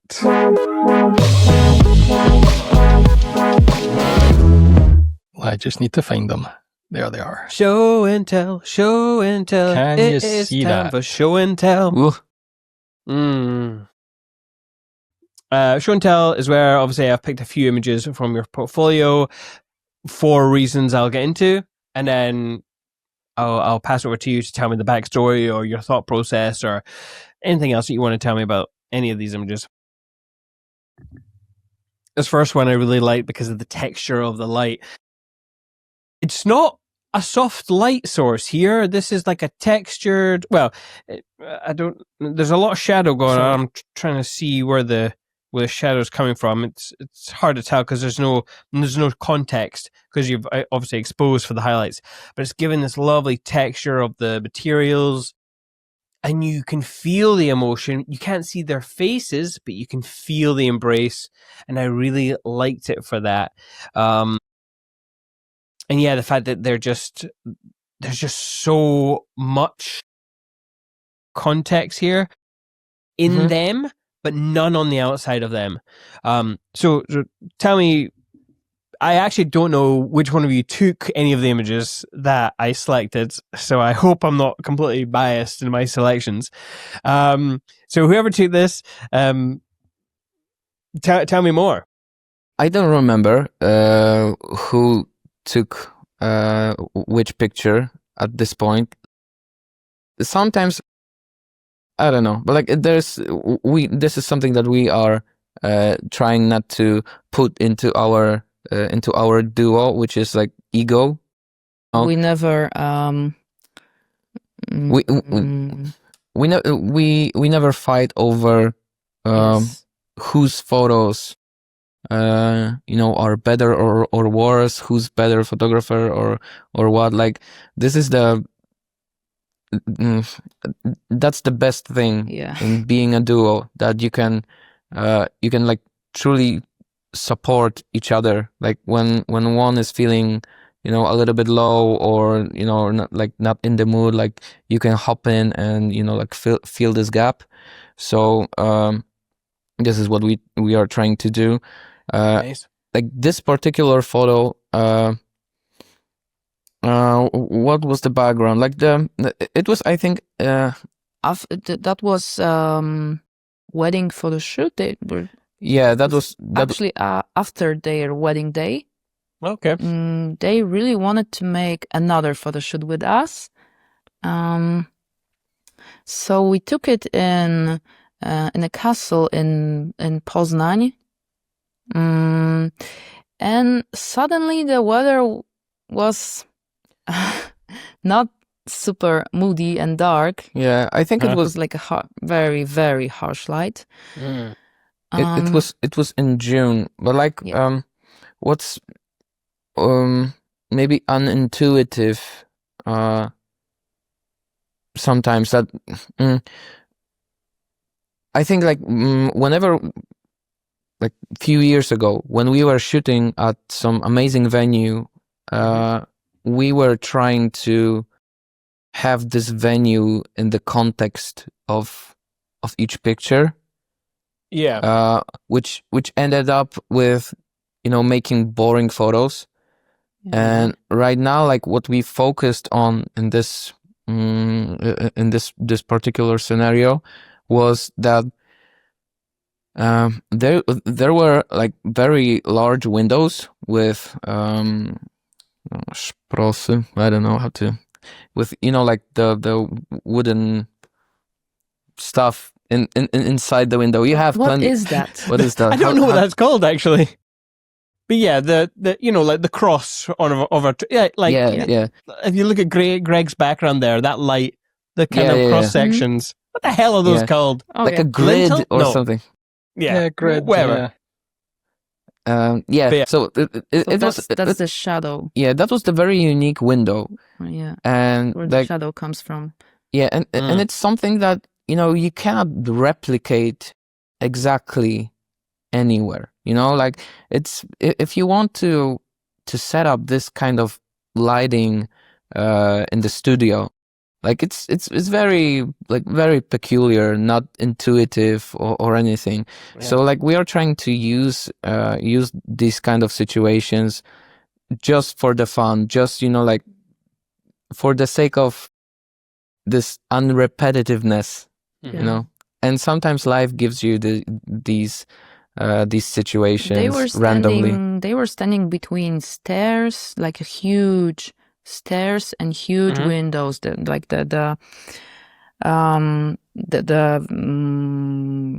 place was like very, very big, and it was like a staircase. Yeah. Next to the between staircase and windows. So we probably have a few pictures where everything is super visible. But it's we're not trying to tell the whole story with one photo. Yeah. Because our inspiration is cinema and movies. So we don't need to have every time like the frame full of everything with whole background. So with telling a story, how we show it on our Instagram, I think it's a great, it should be like a story. Yeah, it's different. Yeah. So it's just like this photo combined with something wider will be really interesting. Yeah, in the context of something, it's just like we want our viewer to be a little bit surprised when he scrolls, up through our. We don't want everything photos on 35 and. Yeah, and also like the prompt was super easy because like we just asked them to cuddle. But we didn't knew he will like cuddle her like so intense. It was just his own thing. Like, as Simon says, you can't see their faces, but you feel like there's some intense emotion here. There might not have been, but it feels like it because of the isolation and the pose as well. Yeah. It's a lovely image. absolutely. I want to ask about. And he's like coming from the darkness and becoming. And take her into the No, like he's like she is taking him from the darkness to the light. Yeah. In my mind. Oh, nice, yeah. I like So that. he's like cuddling her so much, like he needs that Yeah. to be taken from this darkness. So and knowing the couple and everything, it all makes sense for us, and I like this photo even more. Yeah, I love. Yeah, I love it. It's great. Before we move on to the next one, I just wanted to ask about like your post-production workflow, because you said that you didn't know who shot this. Like, do you each cull your own images? Does one person cull, one edits? How does it work for you guys? Mostly Darek is culling. Yeah. He's taking care of culling on the first round of editing, and then he's giving everything to me, and I'm checking this again and editing. Nina's making the final touch. Yeah, I'm the perfectionist, so I'm the person who erase small things from the background, and I'm trying to not overwhelm her with a lot of photos, and because we take a lot of photos during the wedding day, during the photo shoot, it's insane. But I do. Yeah, we have 4 cameras, so I do the synchronization, first calling, and I actually do remember asking you how many photographs you take, but I can't remember the number, but it was pretty big. Can you remind me how, like, a typical wedding, say, how many images do you come away with? If it's a really big wedding, it might be 12K. Yeah, I think on a wedding that we shot together, it was more like a 15K, 16K maybe photos. Wow. And do you use any sort of AI at all, or are you hand culling those? Are you? Oh no, we're hand culling. Hand culling. Okay. Hand culling. It's a long process. We use narrative for the blog posts and for the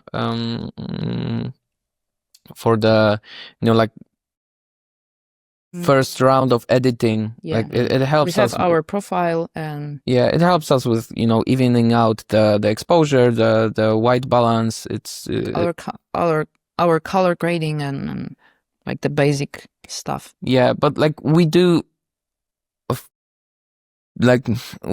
a bunch of stuff with the photos in the post process. So it's one of the steps. It makes the whole process a little bit shorter, but still we are control freaks about how the photos looks. Yeah. So it's really hard. That's the hardest part. Yeah. That's the hardest part. There's nothing wrong. I think I feel like in the past few years, everyone's been talking about AI and reducing that workflow. Are we giving up something using all these AI tools? Perhaps. Are we losing time? Sure. But maybe there's something else. I don't know. That's the artist person in me rather than the business person talking. But next image, Greg. Next image. Yeah, I love. So, for a very similar reason why I like this image is the fact that this shape is surrounded with darkness, and it's almost a similar image to the first, except for with that slow shutter drag, you've lost that detail in the textures. It's kind of like blended. It's a very painterly vibe here. And so, I just want you to tell me what you were doing with this, and kind of in the same way that the last image was just surrounded with darkness. Are you going in it and burning that darkness in more, or is this just you modifying the light in a bigger space? In this particular photo, I think it was pretty dark. The photo was taken outside. It was pretty dark, and I think I make it even darker. Just I wanted to make it like super minimalistic. Yeah. There were trees, leaves, some kind like that, and I just wanted to make it as dark as possible and to make it like more minimalistic photo you can just put on your wall. Just super anonimowe. It's super anonymous. Anonymous. Yeah. That's also something that works well with couples who are scrolling through our portfolio. I think it's when there is like no face visible on the photo, it gives a bit more mysterious vibe, but it's easier for the viewer to imagine themselves on this photo. At the same time, it's if you're a couple and you receive your photos, you know you're on the photos. Your face doesn't have to be always visible because it's you. Yeah. So and people very often admire this aspect of photography that's just like it would really it would look really nice on the wall, framed. Yeah, I agree. Yeah, it's like it doesn't have to be the documentary photography. It can be very symbolic, and Actually, it reminds me. I've got a picture here of Stevie Nicks. Hang on, I'm just gonna go in.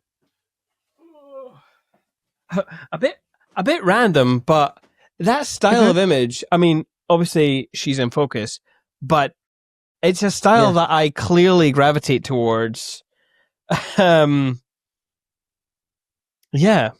So I really like it. What on a technical level? What shutter speeds would you guess this to be? Like, are there any numbers that you tend to lean towards for certain shots? Because if I'm on an elopement, obviously I'm shooting video, but if we're doing hybrid and I'm shooting photos at the same time, I am changing that shutter speed all over the place just to see if I can hit something that looks interesting.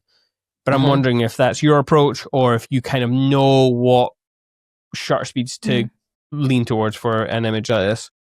I mostly use similar settings for blurry photos. So I don't remember exactly what's the shutter speed, because like it can be I don't know, like 120, 125, 115, 120, something like that. Okay. Usually I think like the number should be below your focal length. So if I'm shooting on a 200, I would say anything below 1/200th would give you a certain amount of blur. Okay.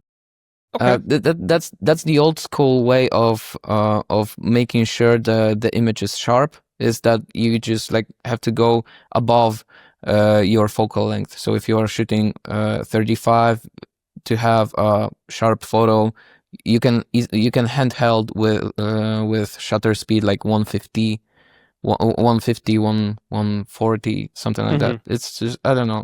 I don't remember when I learned this, but it's just I just do the opposite of it. Yeah, I mostly do something around 115, 120, something like that. Also, we really love to work with high ISO. Yes. I noticed that actually when you're doing group shots at the last wedding, you're using a video light, and it was a pretty dark room, and I was intrigued with your process because many other photographers would just flash it, but you guys don't use flash, do you? Or maybe in an emergency. Flash is for party. Yeah, Yeah. It's hard to control it. And when I was bouncing off the video light, it was like I could bounce it off of a certain part of the ceiling. Mm-hmm. So it just like gave me the look I wanted to have, and it wasn't so bad. Yeah, I would be very intrigued to see those images once you've edited them. I can send it one to you. Because that was quite a rambly, drunk crowd, full of character. And you helped a lot. That was Well, so just kind one- of you. There was one guy, and he was just There's like, always one. there's always one Like guy, this. and you guys are just so nice. I was just like, you over there, just sit down and we'll grab this photograph. Come on. Yeah. He just I needed to tell, but he was a good guy. I remembered it differently, although I was calling these photos. I want to say I'm so thankful. You helped me so much with that. Yeah, Amazing, Yeah. great. yeah. I remember It was you just super like nice. you just like addressed this Yes. this dude like on this like previous group shots. You were talking a lot, so like maybe we can do another one. And right now, just like You can see his dad. What? Like a very Yeah, you parent. can see that he's a parent dad. thing. Cinemate, Oh, yeah. yeah. Yeah. We don't Okay. have that. Like we have cats, so we have to our accept cat- a lot of stuff. Our cats don't give a shit, so yeah. I mean, don't get me wrong. Some kids need us shouting at sometimes. But yeah. Oh, that's funny. I remember that totally differently. Oh, interesting. Oh, now I definitely want to see It wasn't so bad. wherever it did, whatever happened, it worked. So that's great. Yeah. Okay, so next image. God damn, this is such a cool fucking image. Oh, it's so old. Yeah. Oh, wow. Okay. Well, You I mean, scrolled a lot. Yeah. I think I can't remember. Was Did you guys? It was in the gallery. I just downloaded the whole gallery that you sent of like social media images and stuff. Yeah. Mm-hmm. So I love this image, and I'm intrigued how you took it. To me, it looks like you've just gotten the couple to actually. Well, actually, you know, the more I'm looking at it, I'm like, her dress isn't flapping in the wind. So I mean, It wasn't like too flappy of a dress. okay, Oh, shit. because it looks like they are bombing down a forest road. Yeah, and the that was a light on forest them road. is beautiful, and obviously you're moving with them, tracking with them. So the background has that motion blur, but they are very sharp. So I'm intrigued. Did you flash this? Did you wait for them to go past a light? What was your technique here? And sorry, it's an old one, but it's a goodie. No. No, it's fine. It's I in the love gallery, shot. so we love it. It's once again, it's a super sunny Polish Sunset. What? Okay. It's just a light going through trees. Yeah, The- we were in the forest, and they there were on the like forest, like path road. something like that, and they really dreamed of photo with the motorcycle because the guy is obsessed, and the girl also is obsessed. Sure. So they really wanted to take this shot, and Wasn't this her dad's Harley Davidson? yes, Yeah, it was her Oh, dad's. that's even So- better. It's like more like old, Yeah, one. it was special. I don't know too much about it, but Mm. it looked really cool, and Yeah. yeah, and we decided like after we took so many, Other other photographs. shots, we decided like it would be cool to try something more blurry, and so they were driving like few times. Yeah, Mhm. That's also the part of of selection. of making photos. No, I mean like the hardest part is that the coolest stuff happens at the very end of the photo shoot, and sometimes you cannot it's sometimes you can't stop, and you don't know when to stop, and we tend to. That's why we tend to overshoot a lot. Yeah. It's that I think whole one more idea, and that's when the creative stuff really starts coming out. Yeah. Yeah. But, we had an idea, but also the couple said, yeah, all right, I can drive 10 times. That's fine if we want cool photos. And they said yes. And I think this energy and dedication, it's not only from us, but also from the couple. Yeah, it's also... So it's always, this... The exchange. Yes. Because they could say, no, we're tired, and just like, okay, that's fine. That's the end of the photo shoot. But they're like, yeah, we trust you. Let's go. Yeah. Yeah, it's cool. I love it. Yeah. I probably, in post-production, I probably delete some spots behind them to just, I like it the way it is. Yeah, I think I removed some light, spots. Behind them. Yeah. Once again, to have it more minimalistic. Yeah. So just out of curiosity, you're there. Do you do a couple of test shots just to get the dial in the highlights? I'm assuming you and then you get them to go, or I think we went just straight to the. Because like we usually underexpose a lot, so there's a ton of space to make a lot of mistakes with the highlights, and so I think we just went for it. I don't remember when this was taken, and was it like after we started to use aperture priority or before? But after. Okay, it was just like, I don't know. So, I also don't remember if we had like many tries to do that. Yeah. I think we just told we are always szczerzy. Honest. We're honest with couples. It's like, guys, we have an idea, but we're not sure if it's gonna be like the great, but let's try. It might be cool. Yeah. And they're always excited for that. So yeah. Did you say you're using? Sorry, did you say you're using aperture priority? Yes. Yeah. It's I don't know, like it's much easier, and as Nina said before, like the camera is the tool. So like if you can make some stuff easier, if you can make like one decision less, and focus on what you want to, what's happening, and focus on what you want to capture, I think it's beneficial, and that's why this function is for, this is not, fashion photo shoot or thing that you have a lot of time. It's reportage and it's the documentary, so we're not wasting time. We're not working with models. We cannot predict what happens. So I don't want to, worry about things that are wasting my precious time. Yeah, no, 100%. Cool. And I don't care if you call me like a shitty photographer, because I'm not using the manual settings. So. Yeah. Greg, is there another image? Is there how many? That's it. Is this this the last one? This is the last one. Yeah.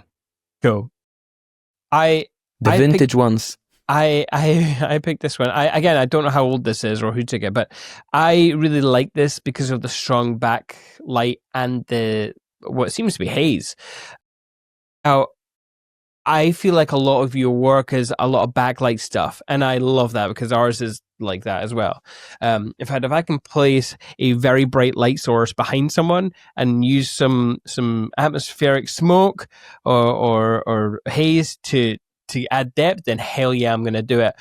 I will also say the reason I picked this was because the last wedding of the year when we were shooting in the castle, and the couple came in to do their first dance, I thought they were going to come in between the tables and do the first dance. That's why I placed the light where I placed it. But they stood right in front of the light. So I imagine what you got was something along these lines. Obviously, there wasn't any haze or whatever, but I imagine the light source to be pretty bright. Yeah. But I like this image, so tell me about it. So it's the photos obviously like from the wedding day. That was their first dance, and we took some lighting with us. We had fog machine with us, and we were allowed to use it. It's not like so obvious. You cannot use it everywhere. Yep, true. Unfortunately. So we were pretty. Actually, we took so much of this kind of photos. Like it's like it feels like like a routine sometimes, and that was something that we wanted to make a part of our portfolio, like to have this like few looks that we know how to easily achieve in every environment, like anywhere we can. Just when the things go very wrong, we know how to do at least like one or two good photos that we are happy with, like portraits or something. That one particular was very very spontaneous. I remember there was a band and they were pretty cool about us setting their lights right to the couple. When you like if you notice, like there is a bunch of sharp spotlights on them. On the opposite sides. That's why they are not completely dark. We were allowed to use a lot of haze, and it's a lot of haze, a lot of fog in the room. Like it wasn't. I don't know. Maybe it was, but it might be looking like it was too much of a haze with your bare eye, but the camera sees it differently. Camera sees it differently, and there was like a perfect combination of the contrast of these lights and this like fogginess. Like the fog makes the light much softer than it actually is. But like there's no other way to do that, on a location like that during a wedding or during a preparations. So like we just decided to go for it. And sometimes the wedding photography god from above just like puts a finger on top of your finger, and you just choose this perfect moment and perfect angle, and it just happens, like unconsciously. Yeah, I really like it. I also like the fact that the light is spilling out from behind their hands. If you watch all TV or movies, you will notice this. I don't want to say cliche, but it kind of is, right? When the story is coming to a climax, the very last shot of like an important or romantic scene, if a couple are like, they've been building up, boom, there's a kissing shot. There's always that backlight like this for that kind of like last shot of this particular emotional peak. And it's always a backlight. So start looking out for it, listeners. If you've never seen it before, like I swear, backlights for certain epic moments, like a hero reveal or an emotional hit from a build-up. And so when I see a photograph like that and there's that backlight that's so strong, that's how I feel about an image like that. It's a Yeah, very like high emotional punch. explosion behind the hero character, who just saved the world and stuff. That's it. Yeah. That's it always, badass. yeah, it's like Yeah. it totally heroic. Plus, by the way, that photograph got a great dip. Leg in the right place with her muscles defined on the leg, the dress, the hair, everything was just perfectly taken, and I just love it. So yeah, nice job, guys. Nice job. Thank you. Thank you. Thank you. We are trying. That brings us to the end of the podcast episode, I'm afraid. You've done it. You've done it. You've done it, guys. Well done. I know you're nervous. You did it. No, like it was positive excitement. It was excitement. Yeah. Yeah, good. Yeah, I'm super happy that we could chat again. Yes, I know. It's always good fun to chat with you guys. But, one thing that we've not been asking our guests recently, Greg, is book recommendations. So, guys, do you have a book recommendation or a show recommendation or any sort of recommendation? Other than to buy your LUTs, obviously. Yeah, I think we have a nice book recommendation. Mm-hmm. It's a Rick Rubin's book. Yeah. Yeah. Have you read that? Yeah, we did. I think we did, yeah. So we've started it, but not finished it yet. Mm-hmm. It's the creative act. Yeah. Rick Rubin. Yeah. Yeah. Mm-hmm. That's a game changer. Yeah. Yeah. Awesome. For every not because he's a music producer. He is, yeah. But it's relative to photography, to anything artistic that you are doing at the moment. It's 10 on 10. Mm-hmm. Yeah. If I remember correctly, he's quite a woo kind of character, right? Like energy and connecting. So for me, it didn't hit quite as much, which is why I haven't gone back to it. But if I feel like there is a certain level of woo that you need in your life. Not an awful lot, but I think in connecting with art in particular, I think it's a beneficial view for sure. I alluded to your LUTs. Now, I know you told us not to be too salesy, but you can buy your LUTs. So tell our listeners about that before you go. Yeah, presets. our Sorry. Presets, yeah. Sorry, Exactly. LUTs. Yeah. Oh, it's such a video. We don't have Such a LUTs. video. We should have LUTs. We should have lots, You and should some have people lots. asked for Yeah. that. You would buy one, right? I would buy your LUT for sure. Greg is maybe I would, maybe I would not. Yeah. Let's see what Greg you got. wouldn't let me. Greg wouldn't let me is what he's trying to say here. Yeah, I understand. Like at some point, it's just like also a risky move to change your color grading, right? Yeah. Yes. Yeah, but 50% off. Go on then. It's either the 70 to 200 or the presets. Oh, No, yeah. It has to be the 7200 first. Sorry, guys. Yeah, sorry. 70 to 100. But to the point, like we do have presets. You can check it on legacypresets.com. Legacy Presets, yeah. This one, I don't know what's the Hyphen? symbol. Hyphen. Yeah. Dash, And I dash. mean, if you're not very good at listening and remembering names, we'll put them in the show notes. So if you're driving, you can go back into the show notes.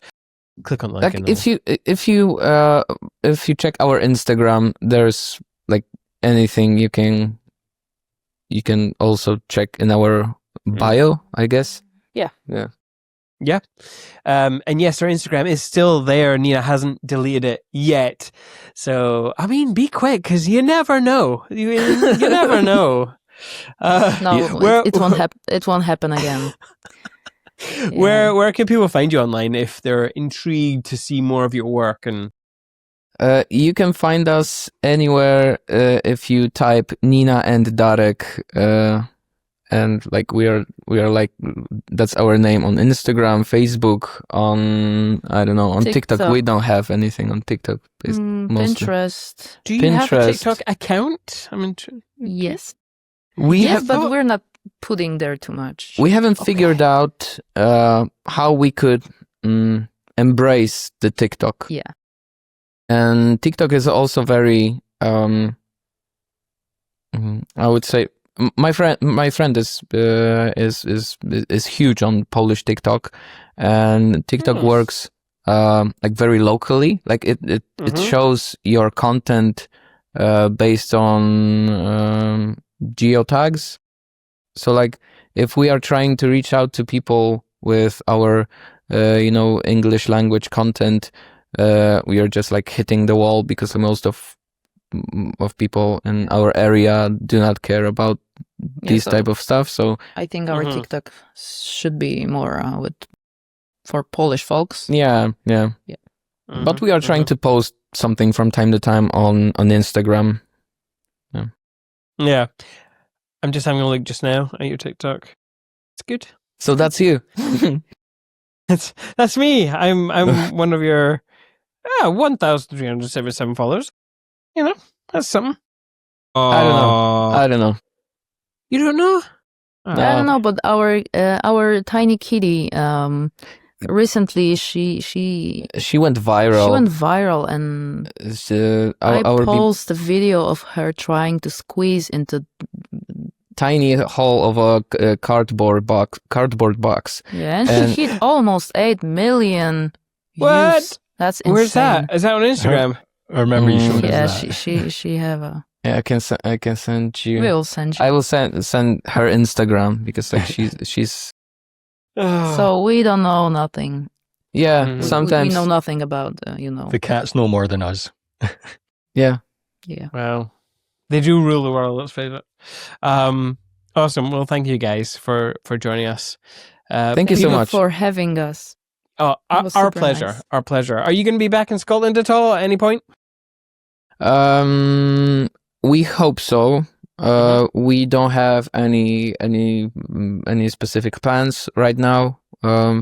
We are free in the October. Yeah, and Cool. we will have our 7th anniversary in 7th October, anniversary. So like each October is a trip to Scotland to us. Yeah. We just don't know what we will be doing during this time. So yeah. Maybe we'll grab a coffee in Glasgow. Hopefully. Oh, yeah. that'd be nice. That'd be nice. What was that, Greg? You think they should bring their workshop to Scotland? What? That would be amazing. You know, if we only know someone who has a company in Scotland, maybe they would.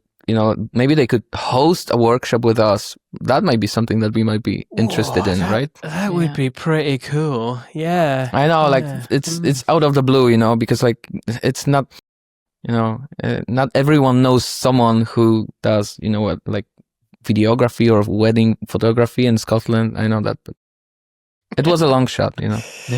Absolutely. We'll have a think. Absolutely.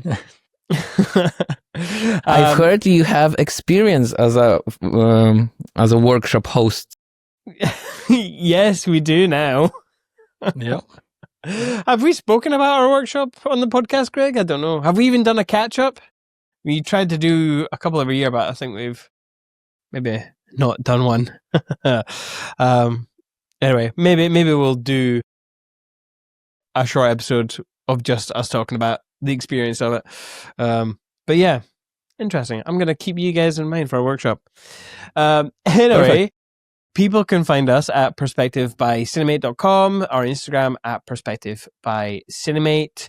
Thank you to Jack and PickTime for sponsoring another episode of the podcast. And if you loved this conversation, please do hit subscribe and join us on YouTube at youtube.com/@perspectivebycinemate, or wherever you get your episodes. We will hopefully see you in the next one.